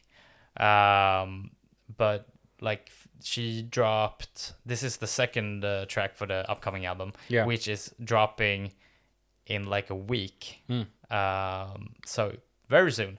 And she only dropped the track Drop Dead before. And to me, I'm rarely like disappointed with a Olivia Rodrigo track, as you know. And Drop Dead is fine, but I was really disappointed with that track as an first track for this new era. Yeah. And I think the thing is with this new era is that the two earlier albums she wrote when she was a bit younger too. And this is the first album she have written actually like in a more mature age. So there's a chance she is going, more like, mature, or maybe skipping the punkier riffs or doing stuff like that. But she obviously liked to do that kind of music and do featurings live and stuff like that. Even Robert Smith from The Cure is actually gonna be on a track for the new album. So that's gonna be cool. But I really, really hope that she is bringing some more guitars and giving that energy too, because I think that's what I liked about the last album, that she kind of mixed the the very fun, edgy tracks with the super ballady, like so depressive tracks that she can do, and she does it so well. So I just hope that she can get some more rockier songs on the new album. I will give this song a 5. 5. Yeah, maybe a 6, but it's a 5. And it's the ending part that ruins it. Yeah. I'm gonna give it an 8. I was expecting that. Yeah. Yeah. But it wasn't an 8 on the Drop Dead song. Okay. No? I'm not gonna say what that was, but Okay. because we haven't talked about it actually. But just to be clear, that I could probably have given that pretty bad. Yeah. So let's move on to the first song of the upcoming album Atraxia from Allt. And the first song is called Snowblind. And I think that maybe we will give it a listen right now.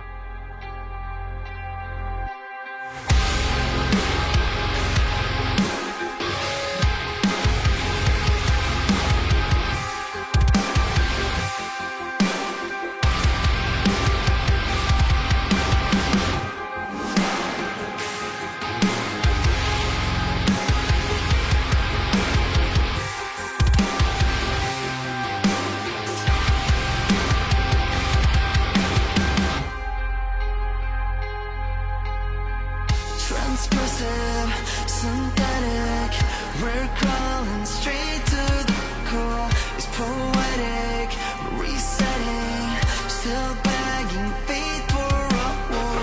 Broke down by the cells we set. Crush me slow till I'm in the earth. After all the fires we set, we're burning, burning slowly. Pale on us, nothing else here to see. Snowblind, wide out, split like frost at the seams. And I don't know if I wanna kid myself, 'cause I gotta believe. Thin eyes, cries now, and the cold might settle. Wrapped by the words we consume. God, I'm alive, but I'm so blind. Try another way, let it go. Still no reason to call this home. Pale on us, nothing else here to see. Snowblind, wide out, split like frost at the seams. And I don't know if I wanna kid myself, 'cause I Yeah. Fuck yeah. Fuck yeah. Fuck yeah.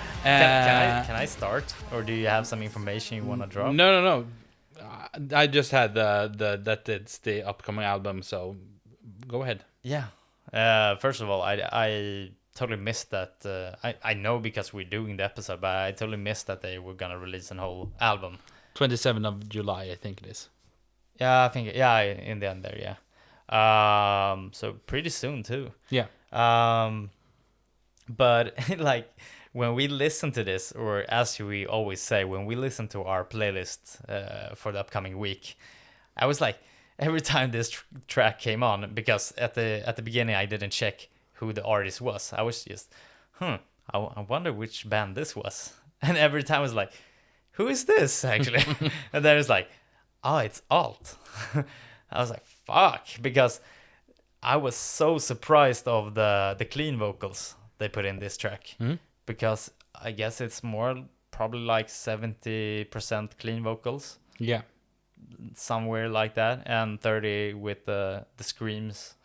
And I think he actually sings really fucking good when he sings clean vocals. Yeah, who wouldn't know?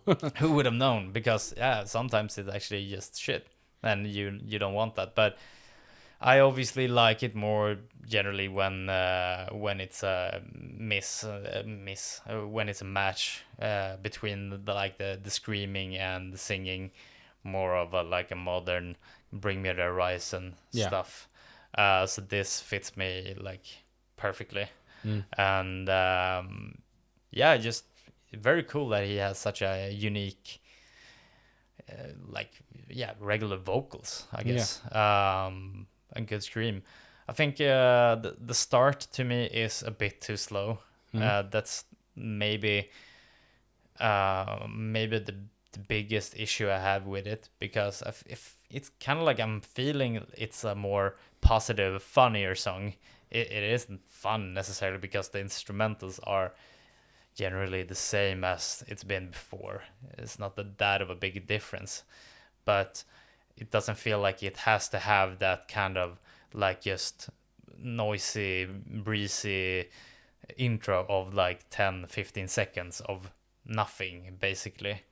To me, that's a bit of waste, because I just want to get into it directly. But I know that they work a lot of with what should you call it, like a whole picture of like environment, and they do a lot of work with that. Yeah. They want to build the whole picture of it. Yeah. With You mean a conceptual album? kind of, yeah, in a way. Or I mean, it's closest to that. yeah. What do you think? So I didn't know that this was Allt when I listened to it the first time either. Yeah. Even though I found it in Release Radar on Spotify. Yeah. I was like, oh, they released a new song. Let's listen to it. And I was like, did I put on the right song? Because he doesn't sound like himself. Even in the screaming parts, he doesn't quite sound like the first album. That's true. So I don't know if he has done something, vocal exercises, or if it's just a different studio or something. I don't know, but he sounds different. You still hear the same thing in the screaming, but in the clean vocals, you can't hear the same things. In the few songs that has, it's not quite singing, but he talks and stuff in the first album. And so that's what I was thinking of, and it's not the same. Totally agree. So I was like, is this real them? Yeah. This is Allt. But I like this song. It's not as good as the last album, because that was amazing.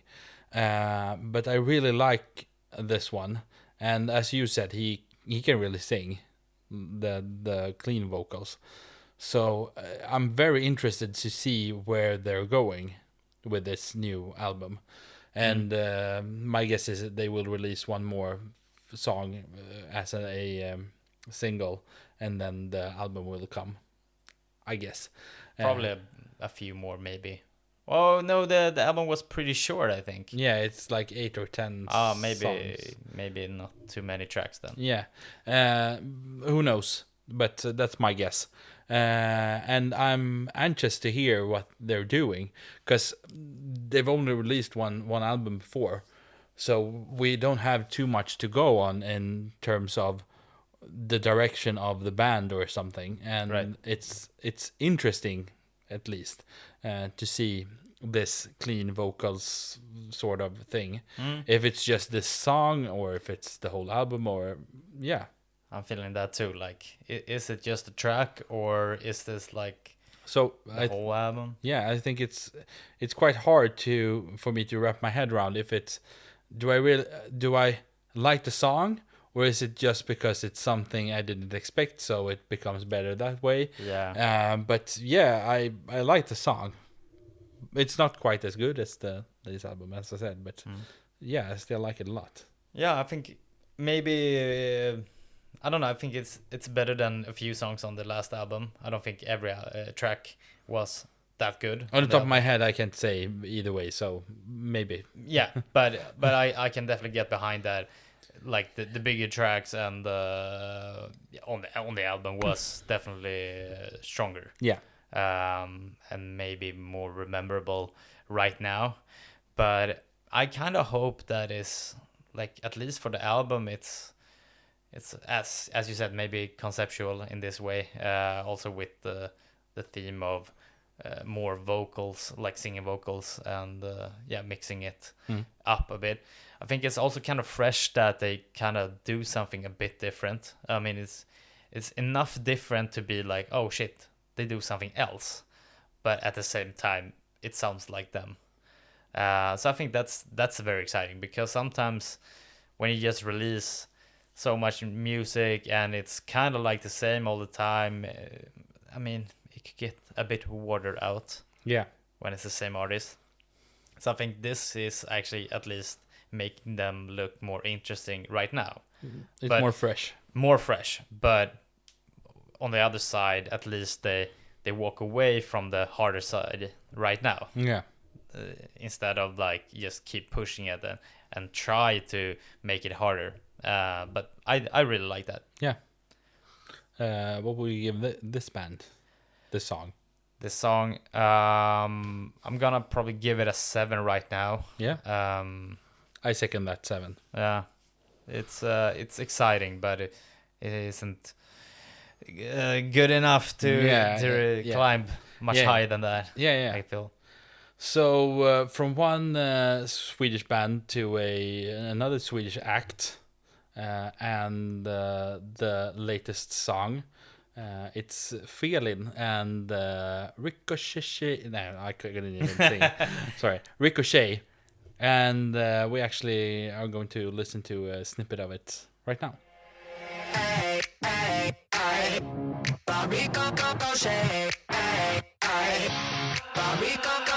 You call me messy, I got myself to blame. That I'm a deadbeat and I should be ashamed. You wanna change me and everything that I am.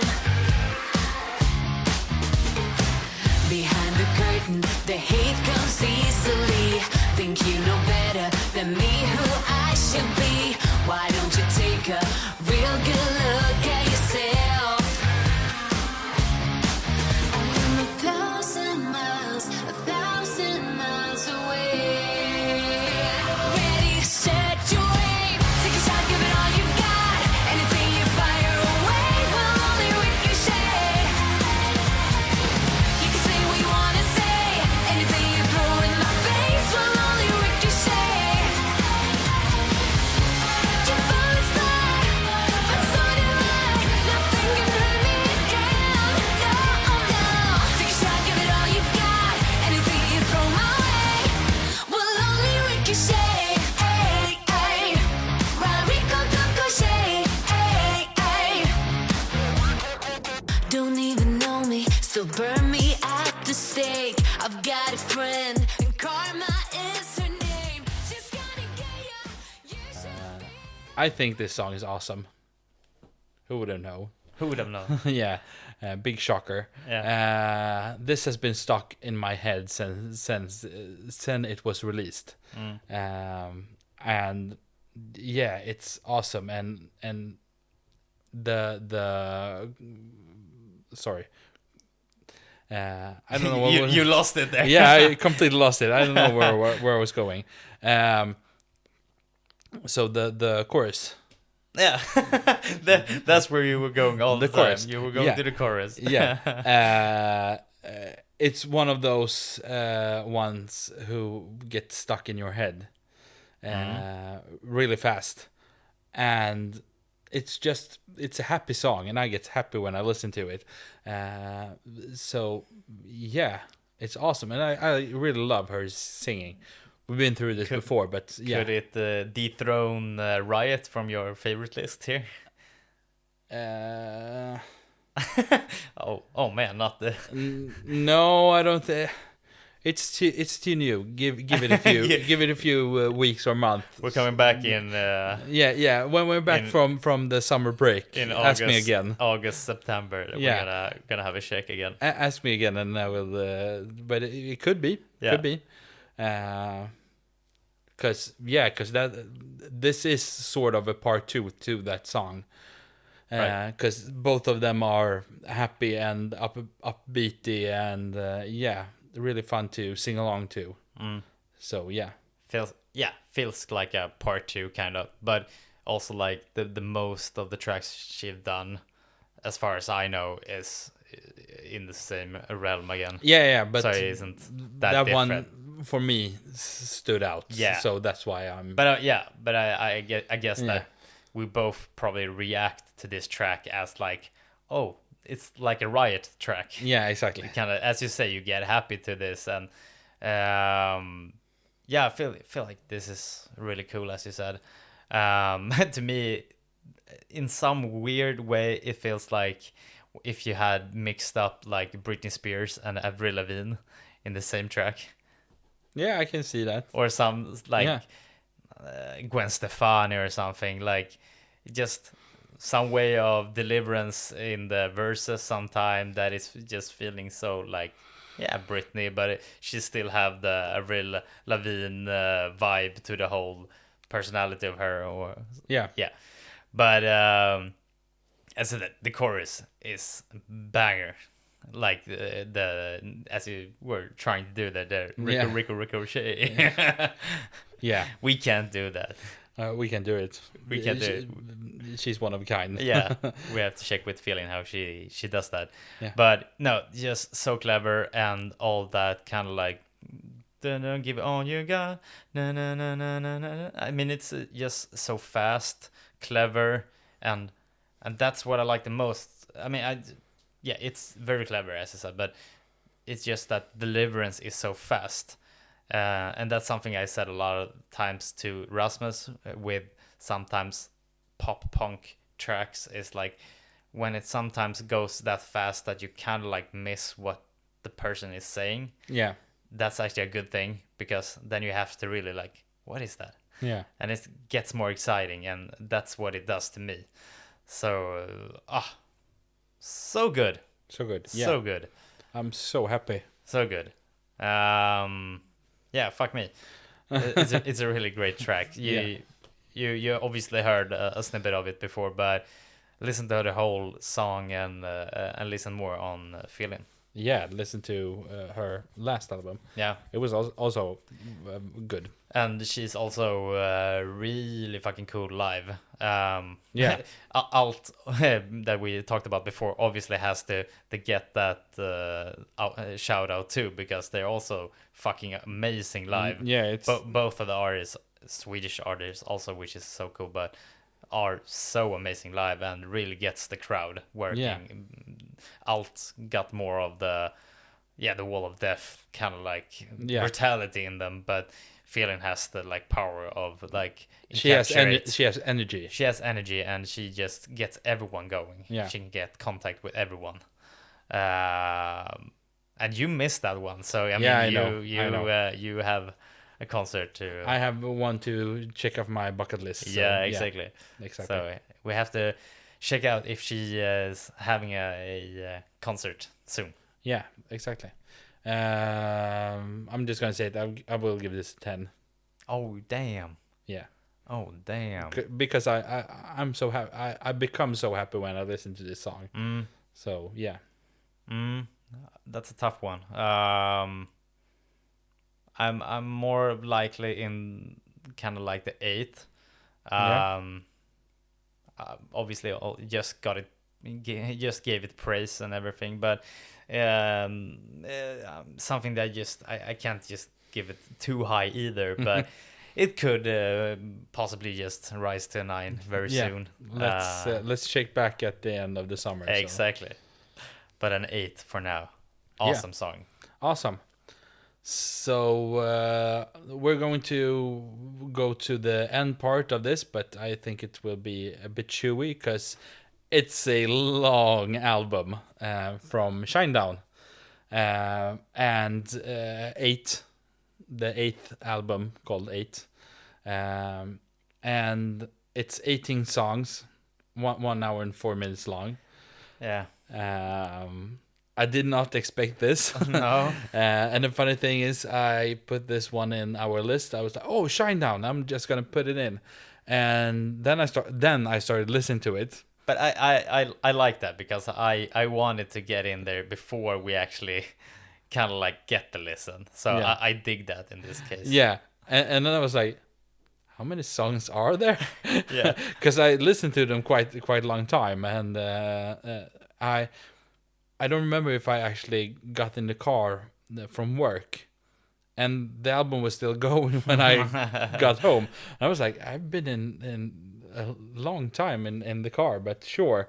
And I looked at the odometer, and it was like 50 minutes, and I was like, are you still going? And I was like, yeah, like 3 songs more. You're like 3 more songs? 3 more songs, yeah. Holy shit. So I think that's fun. And they released like 8 singles to this album. Which makes them the right to put on 17 songs then. Yeah. Because I checked it up, and I was like, yeah, we talked about Dance Kid Dance and 365. Right. And I think there was one more that we talked about. Maybe like Killing Fields. Maybe. Maybe. One more, I Yeah. think. And it was No, it was the other slow fucker. yeah. The Looking Glass, or not Looking Glass, but something like that. Yeah, something like that. And I was like, how many songs have... Searchlight. Searchlight, yeah, exactly. But how many songs have we talked about? And I was like, yeah, some of them. And how many singles were there? And I looked it up, and I was like, damn, 8 singles. Holy God crap. damn. And it's not weird because it's 18 songs. No. But then again, you can ask, as we usually talk about, like, how good is it to actually release that many songs? Yeah, and they've released songs for a year. Yeah. For this album. Yeah. And yeah, but let's not get into it too deep. No. But I'm quite I can't get into if I think it's too many songs and it's too long actually, or if it's just the right amount. Because none of the songs on the album is one that I actually hate or dislike, but there isn't one that stands out like, oh, this is the one, sort of. This is essential Shinedown. Yes, This is the that best sort of they thing. can do. I have, it's like a 2-tier thing, and the upper tier is like a second place. So it's like 4 or 5 songs in the top tier. But that would be like a second place on a regular album, because it's not. You like the bottom more? No. In like how much I like them. Oh, okay. Sort of thing. Yeah. So, Okay. So like, yeah. And Now with you. the worst songs, if you're going to call it that, are still better than a lot of other songs. So it's still only 2 tiers, but in a scale that would have been like 5 scale. So it's like the second and third place. Yeah. Sort of thing. But I don't have a spot, any song on the first spot, and 4th and 5th. If you get what I mean. Yeah. I got wrapped around my own head. Everyone is confused right now. Yeah. But I'm just pushing through it. yeah. So yeah, and as we talked about with Five Finger Death Punch, about this being a somewhere between the second and third tier of their sound. This is the current Shinedown sound. Yeah. And they've gradually been into it more and more.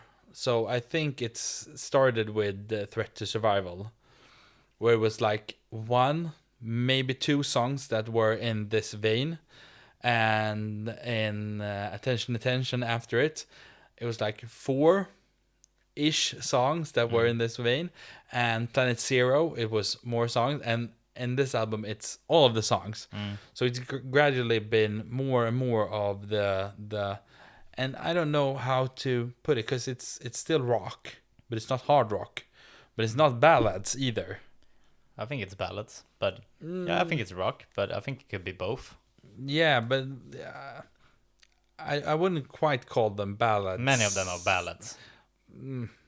I Yeah, have to say that. You can say that, but I don't think. I think it. Yeah, I think it's hard.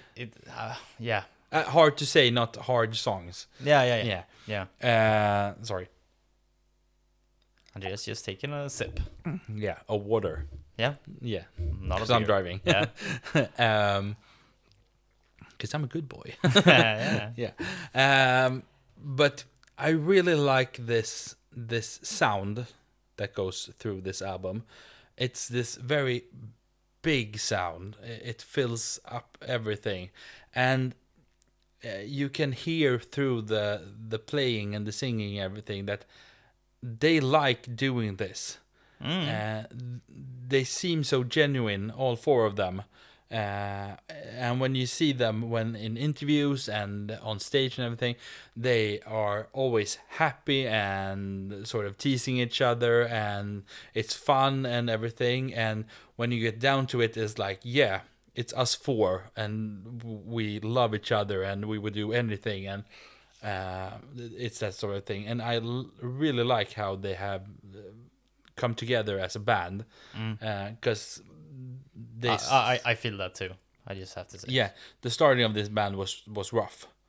It was just Brent, the singer, and the label sort of fired everyone from his former band and sort of put together a band, and one of them was Barry Ketch, I think it is, the drummer, and they released one album, and then they fired the other guys, and then they got some new members, and I think that was when Zach Myers, the guitarist, joined, and they released the second album, and they fired the last guy, and then they got Eric Bass, but he plays bass. And since the third album, it's been them, the four of them. And Brent has talked a lot about his struggles with addiction and everything.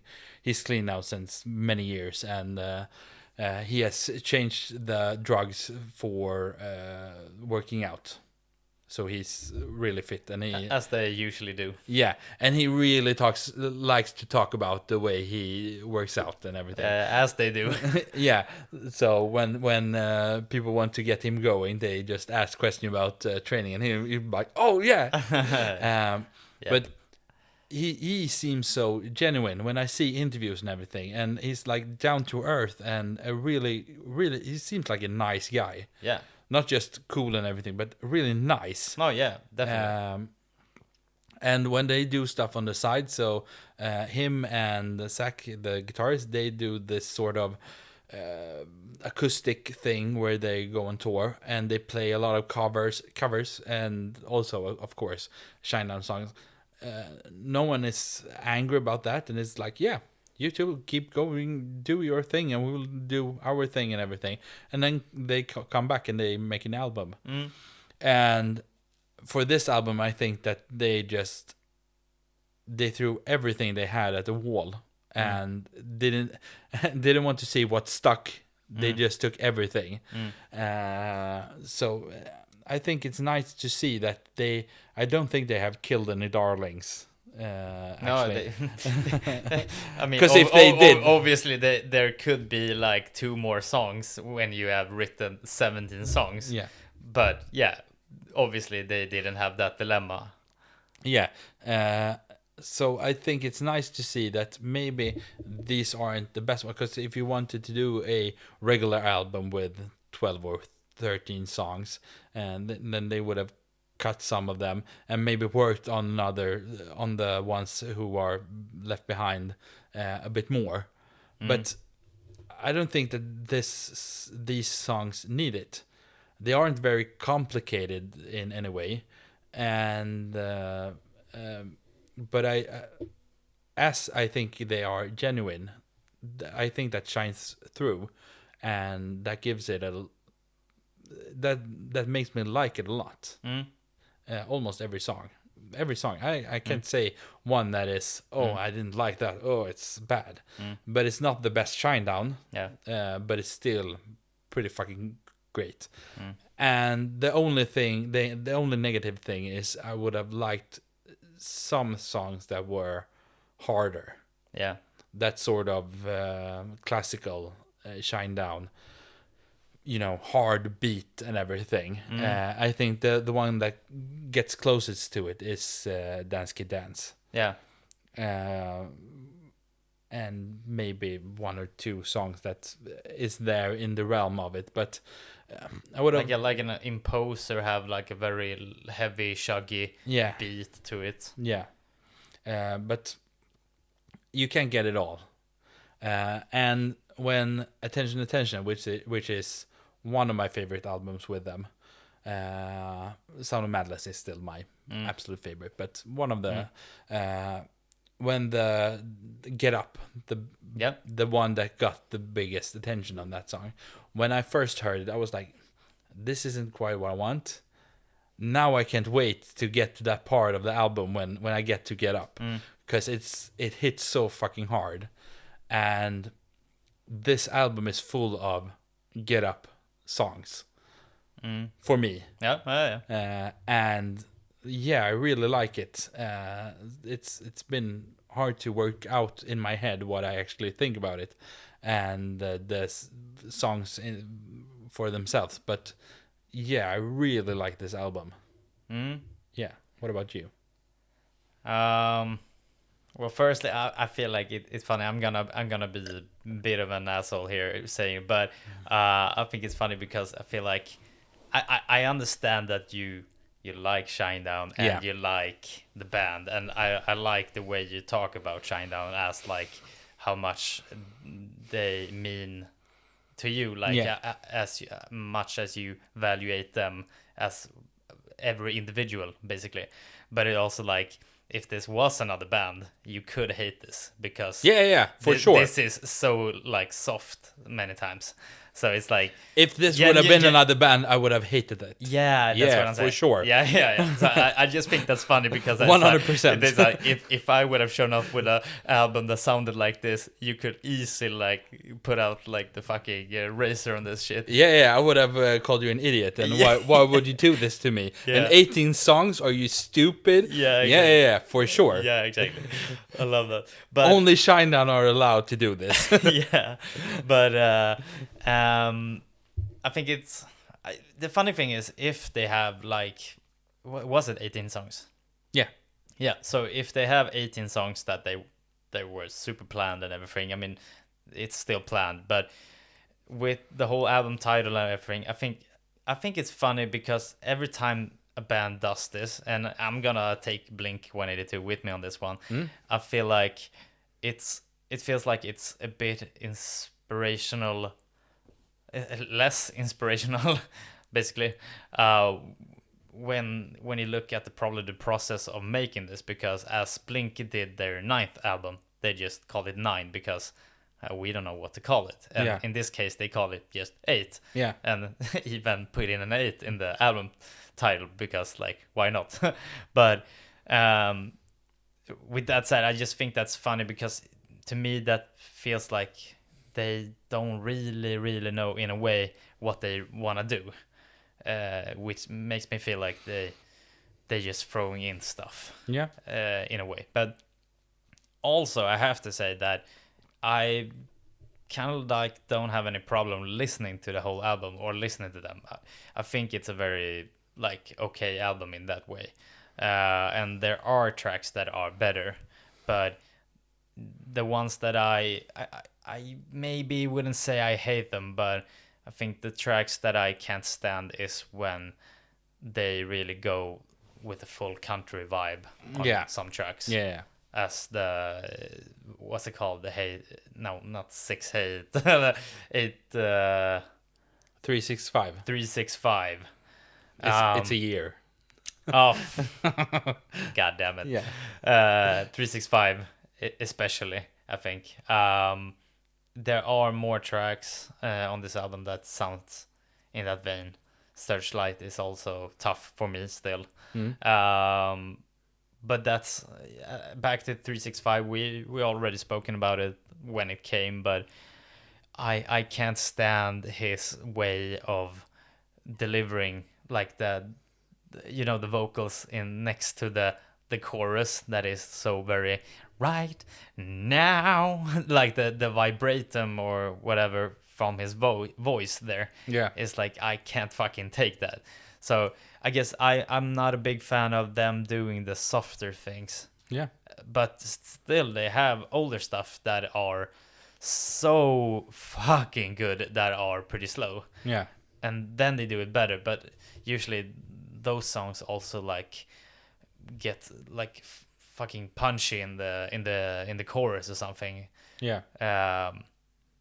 So I feel like these songs miss it. But I agree with you in one sense that it feels like at least they want to do this, and that's why it's okay to me too, because yeah, it feels genuine.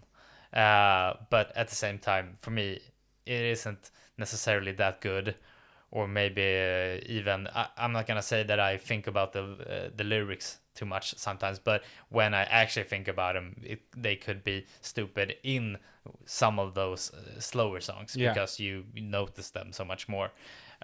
Sometimes they could be just so like over explained or something. Yeah. It could be like I'm looking out the window and outside there you are. I mean, they could be very like He's always been that sort of way where he says exactly what he means. yeah. Even in like the biggest, one of the absolute biggest song, 45. Yeah. And I'm staring down the barrel of a 45. Yeah. There's no question about No, what no. what he's doing. No, exactly. But Yeah, maybe you wonder what the 45 is, but it's a gun. It's- but it's a yeah, gun, it's a gun. You're staring down the barrel of that gun. Yeah. It's not that hard to No. analyze it. Nope. So yeah, Nope. he's always done that sort of thing. But yeah, and I can also like kind of appreciate it sometimes, because some artists also is gonna have to make it cryptical all the time too. So I mean, it's hard to be here and sitting and just say that, oh, it's over explained, but I don't want it to be cryptical. But it's just sometimes, maybe at least in the slower tracks, it's just he needs to put in that last word that makes it so fucking obvious. Yeah. I know Rasmus would have hated a lot of lyrics in this album. Yeah, definitely. Yeah. But You're still a bit more lenient and like, yeah, you can see it, and he would be like, fuck no. yeah. But I feel like maybe sometimes when we also speak about lyrics, we overthink about them too, Yeah. because sometimes we read them and then it's, as even with like a huge reviewer as Fantano, like then he just takes down the lyrics and just like reads them, and it's just sounds stupid then, because it gets stupid when you do it like that. Yeah. So I think just if you really catch it clearly, then it has to be, then it can be stupid. But if you actually just, what is he saying, and then you read it and, oh, that was stupid, but Yeah. you didn't even think about it. I mean, then you can't really, overthink that too. Then you can just let it be. But either way, some of the tracks I dig. I mean, there's so many tracks that I can't even. You can't even start. Yeah, I can't even go in on everybody, but every track, I mean. But Dance Kid Dance, I have to start with it. Yeah. Shocker, but it's my favorite track. But it's also like one of my favorite tracks from last year, because I think it was released last year. Yes. I really, really love that track. It's definitely one of my favorites from them, like all time. Even though they have older tracks from one of the classic albums that maybe kind of like hit different and could eventually be like bigger in a way, but still like the energetic like feeling of this one, and just the kicking start. Huge favorite. But that's why I'm also like a bit confused with like the whole album, like what they kind of want to do. It just feels like they sometimes want to do that, and then they just want to do a country song, and then they want to do this. That's where it gets more like just all over the place in a way. Yeah. But still, like you can handle it when you listen to it. Also, like Young Again, I like a lot. And that's, I would have loved if this album was at least more leaning into this type, because this is more of a like, I can get kind of like a Fall Out Boy going more into that poppier sound during mid 2010s, something like that. Yeah. Where it besides being more like emotional and feeling like it's looking back on childhood and stuff like that, and probably their hometown and stuff like that. But this one is cool because it's energetic, but it's still emotional and a slower song and poppier. But that's a good like level for me when it comes to just making more poppy rock. And also, I don't know if you've seen it, but a really, really cool video too. I actually haven't seen it yet. It's one of the best I've seen in a while, actually. Oh, well, damn. Because I know I watched Dance Kid Dance, and I think I watched some other from this album, maybe Searchlight. And Dance Kid Dance was, I think it was not that good for being like a really good song. I mean, it was more of like just regular video. But this one is really cool because it kind of like I see it as they focus on like an old post with a lamp that is like in their hometown, and it's like, you know, if you've seen something when you were like 5 or 8 and you kind of see that through your upbringing, and you kind of relate to that all the time, and then you relate to it when you're older too, just some form of hometown thing. I think that was really, really cool. But that's a really good song too, I think. I like how they start this album because it's a slow start in with at the bottom, and you get sort of a fuzzy feeling, like, oh, it's nice, they're back, and then Dance Kid Dance right after it, and you're like, yeah, they're back. So I like that sort of thing where they do that thing with two different songs in the beginning, so you don't have just the harder songs and then you get to the slower, or vice versa. So you get one and then you get the other, and then you can mix and match. It doesn't matter, but you get the whole package sort of thing. I agree on that. I think it's just maybe a bit too long because I see Dance Kid Dance and I want to get to it. So I think it's just at the bottom just goes on a bit too long. I would have liked more if it was like that 1 minute and 30 seconds, or maybe 2 minutes long, and just get on to it. give it. Burn Down Disco, I think it's sort of a different song for them. I don't know quite why, because it's not that different, but it's just a vibe of the song that makes me and makes you just bop my head sort of. Just like this is nice, that sort of thing. And I have to say, I really like the singles on this one, because Searchlight and 365, I don't know why, but they hit me so hard, right in the feels. Right in the feels. And I don't know, because Searchlight especially is one of those songs that when I was younger I would have been like, oh, I don't like this one. Why are you doing this? You give me just the hard things. And now when I get to it, I'm like, oh damn, it's so good. And I can be sort of emotional and sappy and things, sitting in my car and choke a little bit, that sort of thing, and get to that. I really see what you're going for there, and I get it. I just this feels like a moment where I can't really relate to that, but I also don't agree with that being a good song. I just think those are not good. But I think it's fun that you really found something in these tracks. I think it's where I am in life sort of right now. That I go more towards the emotional stuff right now. I don't know. It's like we said, I cry a lot. Not uncontrollably, I would just say. But show me a sad movie and I will You're like George in Seinfeld when he watching Home Alone at Jerry's apartment. It's like, Yeah. Are you crying at Home Alone? No. No. Yeah, give me the sort of gladiator ending, gladiator film ending, and I will, yeah, it would just be tears. Yeah. And like we talked about before, the newsroom episode, the fourth, I think, on the first one, the one with "Fix It" from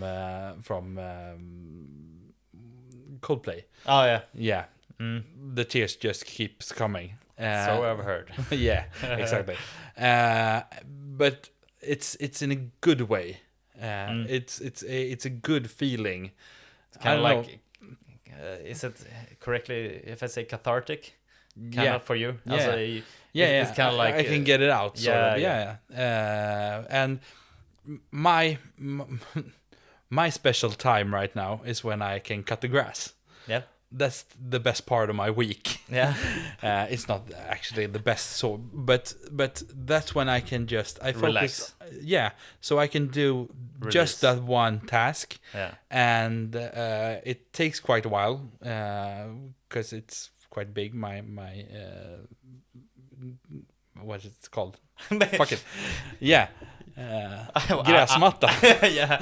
Yeah, it's quite big, so it takes like an hour and a half, 2 hours to cut it.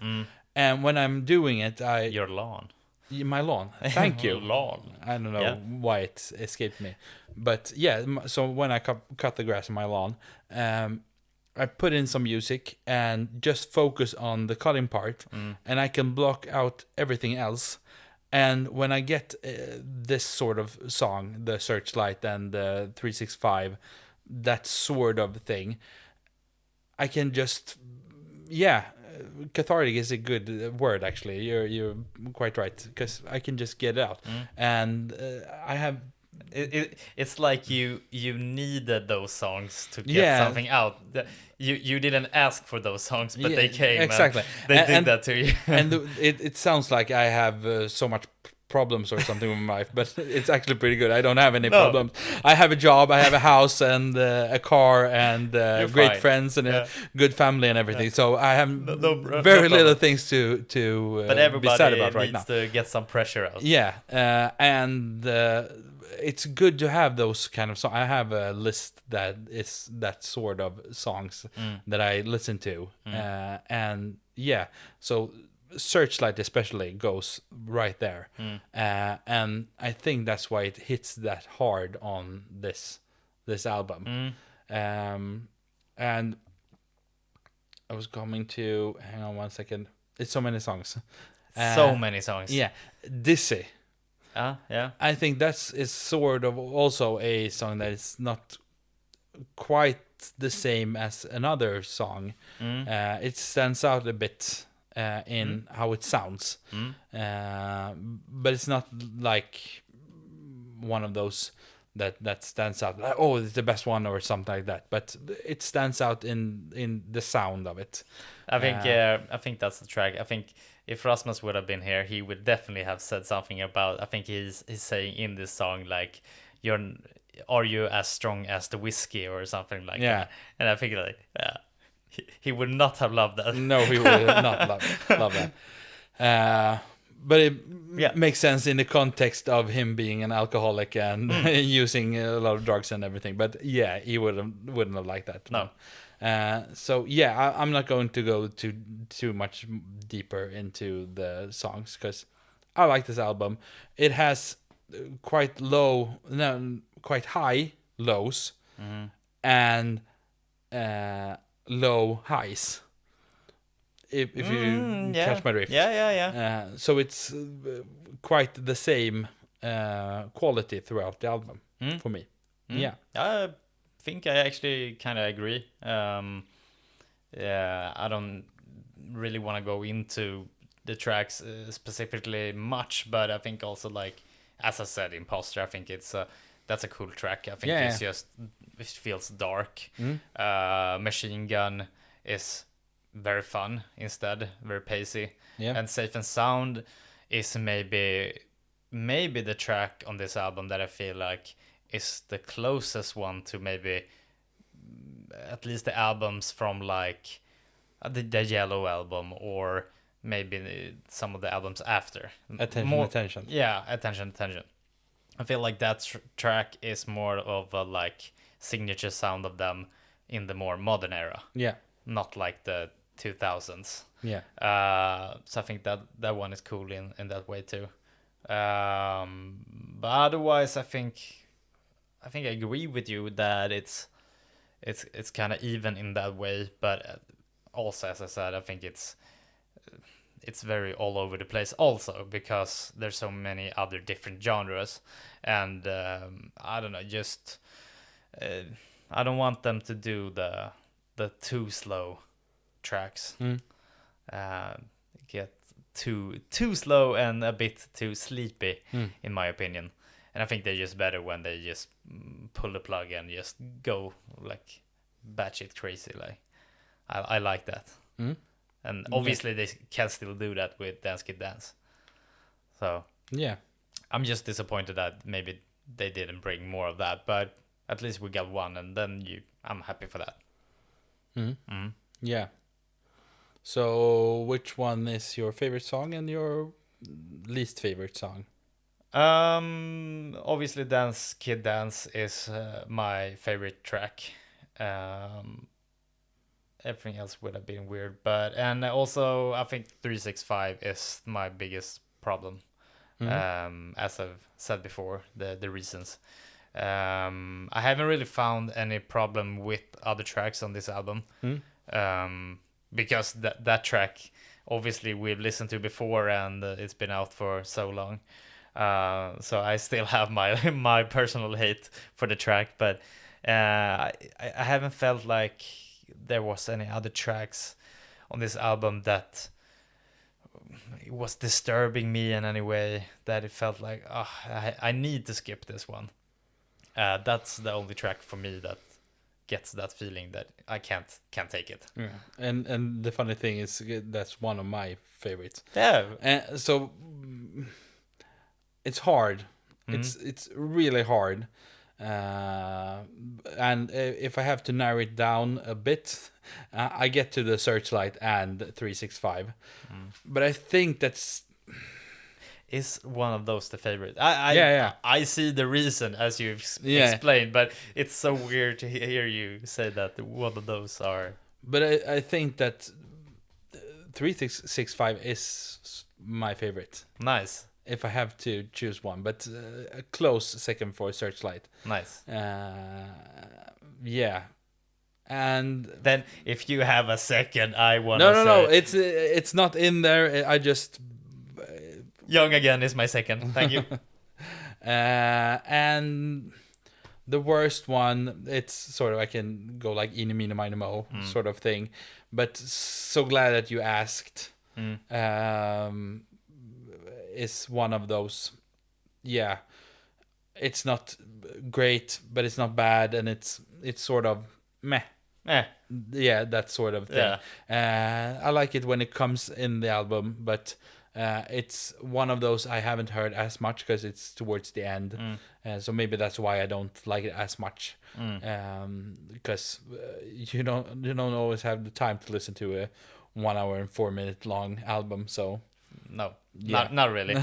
but therefore, as you said, maybe when you mowing the lawn or whatever, or you just, I don't know, want to have it in the background, this works. Yeah, this works. If it isn't too slow generally. Yeah. For you, I mean, but then I think it works. As I said, I have no problem listening to this album. Yeah, I've actually been curious to see if I want to get this on vinyl. Just to see, because I think it's 2 vinyls, so it's 4 sides, to see where they go and how they feel when you actually have to turn it and then put on the another record, sort of thing, if it holds up. I know they have a cool green one. Oh, yeah, cool. That's sort of their coolest one. Yeah, they have a regular black one. Yeah, maybe I will just get that one because feels. I mean, I don't know. The green one sounds cool, but I mean, if you're looking at the cover art, I mean, it feels like it would fit perfectly with just the black too. I mean, the album is so clean in a way with the kind of like old white color and just the flower. Yeah. Um, What will you give this for rating? I'm gonna give it a 5. 5. I thought you would go a bit higher actually, but sure. Yeah. I will give this an 8. Mm. Yeah. Because as I said, it works. Mm. It's not the best one, but I think I like this more than Planet Zero, their latest album. Mm. But it comes. I think I would have to say Sound of Madness, Attention, Threat to Survival, 8, Planet Zero, and then the first 2 in either order, because they hadn't quite found the sound. Sure, Us versus Them, because it has 45 on it, so yeah, let's do it that way. But yeah, so it's in the middle, sort of. Otherwise, as I said earlier, I think it just bothers me that they have to name it 8. But it bothers me the same with other bands that do it. It's just like... And do you have the same feeling for Billy Talent? No. I mean, for just that it's Billy Talent. 2, 3. No, that's not the same thing. Okay. I think, because that's just Billy Talent 2. I mean, if this would have been Shinedown 1 or 2, I mean, that would have been fine. It's just because because when you really put it out that this is our 8th album or this is our 9th. Okay. It's just like... How high can you go before it becomes a problem for you? Led Zeppelin 4? No, but... it's just when I want to get to the bottom of this. Yeah, but it's just when you put it out this clearly. Yeah. In this way. I mean... Yeah, but Led Zeppelin 4 is called Led Zeppelin 4. IV. Yeah, but this isn't Shinedown 8. Yeah, it's, technically. It says Shinedown and it says 8 on the But they haven't done that cover. either before. So, I mean, I think it's just... it's not their stuff. Okay. But as I said, I'm in the same thing with Blink. Yeah. That's why I want to know I just think where you draw the line. No, but yeah, but also it feels like other bands have done it before, as you said, Billy Talent, or if you say Led Zeppelin, it feels like they had something other in mind. They were so productive at that time. Doing this at your older days, at least, when you just have to put out an album as Blink or Shinedown, then it's like you didn't have anything better to call it. It's okay. You settled with 8. That's it. That bothers me. Is the F8 better for Five Finger Death Punch? It's better, but it's not good. It's not good. And this one probably disturbs me more because they had to put the 8 in the 8. Oh, okay. It's just fucked. Okay. Yeah. But I just think it's funny. Yeah. So that's why I keep probing you. It's just yeah. I see that, but it's just when you see it, it's just, and I think it's maybe even clearer with Blink. Then it's like the whole album cover is so rainbow colory-ish. Yeah. And there's no inspiration for what this album is. Then it just becomes this like work of art with different stuff, and you can really put like your finger on it what this is. Yeah. And that's kind of what this album also for me represents, because the different genres and just almost as you said, oh, we love all these tracks, we just put them in and don't think about it, just put out an album and it's what is it? It's our 8th album, fine. Okay. It's just I don't like that. Okay. I want a nice name. Yeah. But yeah. Would it have been Disturbing. better if it was called 365? Probably. Then or Searchlight would have been good. Yeah, but 365 because it's a number and it's Yeah, the worst song for you. Yeah, true. Yeah, sorry, we won't keep going. What I was going to say is they're coming to Sweden. Yeah. in November. Yeah. 9th, I think. Do you have tickets? Yes, Oh yeah. of course. Yeah. That was one where I was like, Oscar, just so you know. And he was like, yep, we are going. Yeah. And it's the day after Good Charlotte. Oh. So it's a two-nighter for me. Oh. It's a Sunday and a Monday. Mm. Yeah, so that would be fun. Fuck yeah. I will be dead. Yeah, you will. Yes. That made it even harder for me because then I maybe skip Shinedown instead because it's a two-nighter. Yeah, because you're so old. Yeah. I understand. Yeah, sure. My back, dude. Yeah. My back. Of course. So we will be talking. Do you know what we will be talking about next week? I have a feeling it's gonna be the new album from Sthlm. When I had to listen to this whole big album, it's gonna be Sublime next week. Maybe. Yeah. And I think that we will talk about the Electric Callboy Offspring Yeah. thing. Yeah. Have you listened to it yet? No, actually not. I've saved it because I want to watch the video, and Okay. I haven't felt like it to be honest. I've seen the video also. Yeah. And I don't know yet, but maybe talk about the Avatar song "Crying Fire." Okay. Yeah. Yeah. Also saw that there was a video for that one, and it looked pretty cool. But Yeah.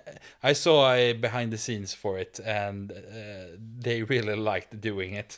And I can Johannes, imagine. the singer, he was like lyric. He forget what I said.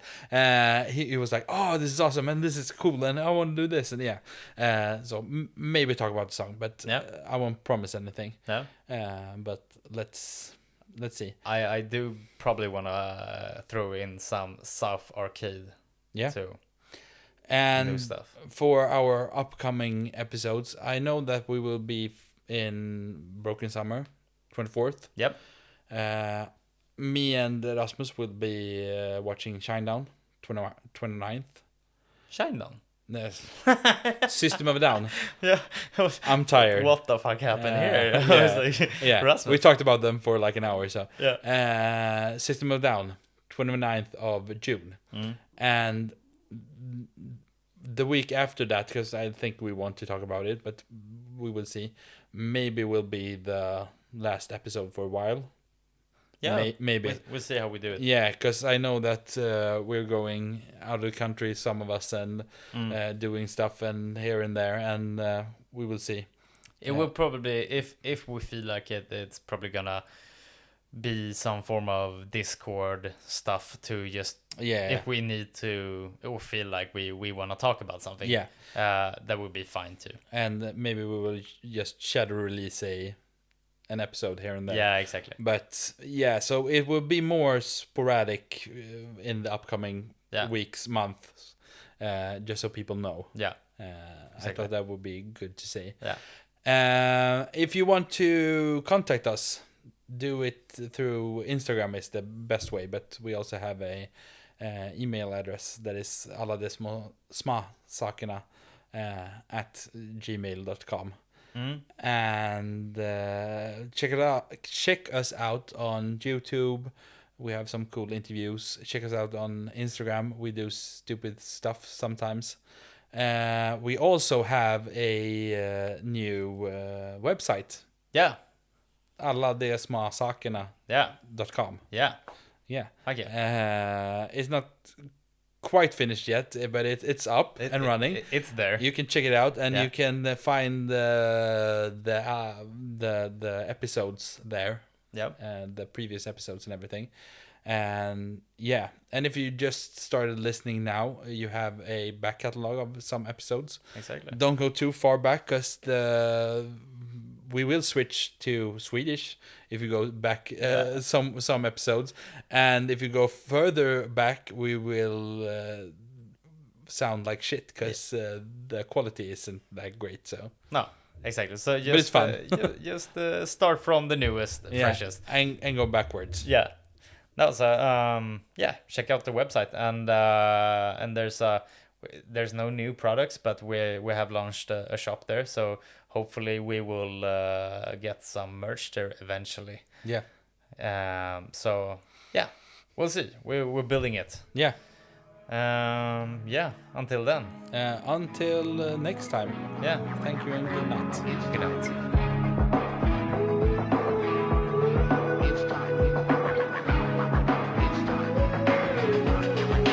All I really wanted was to feel like I'm enough. Feel like I didn't fuck up. And I'm looking back at life, looking at the good times, looking at the bad times. It's enough. And all I really wanted was some empathy. Not this apathy. Was I enough for me? And now I do it all again, and I do it all the same. 'Cause this life is a gift, and I never will complain again. Hey dude, why don't you listen? I know that you're hiding in the dark. 'Cause you are so welcome.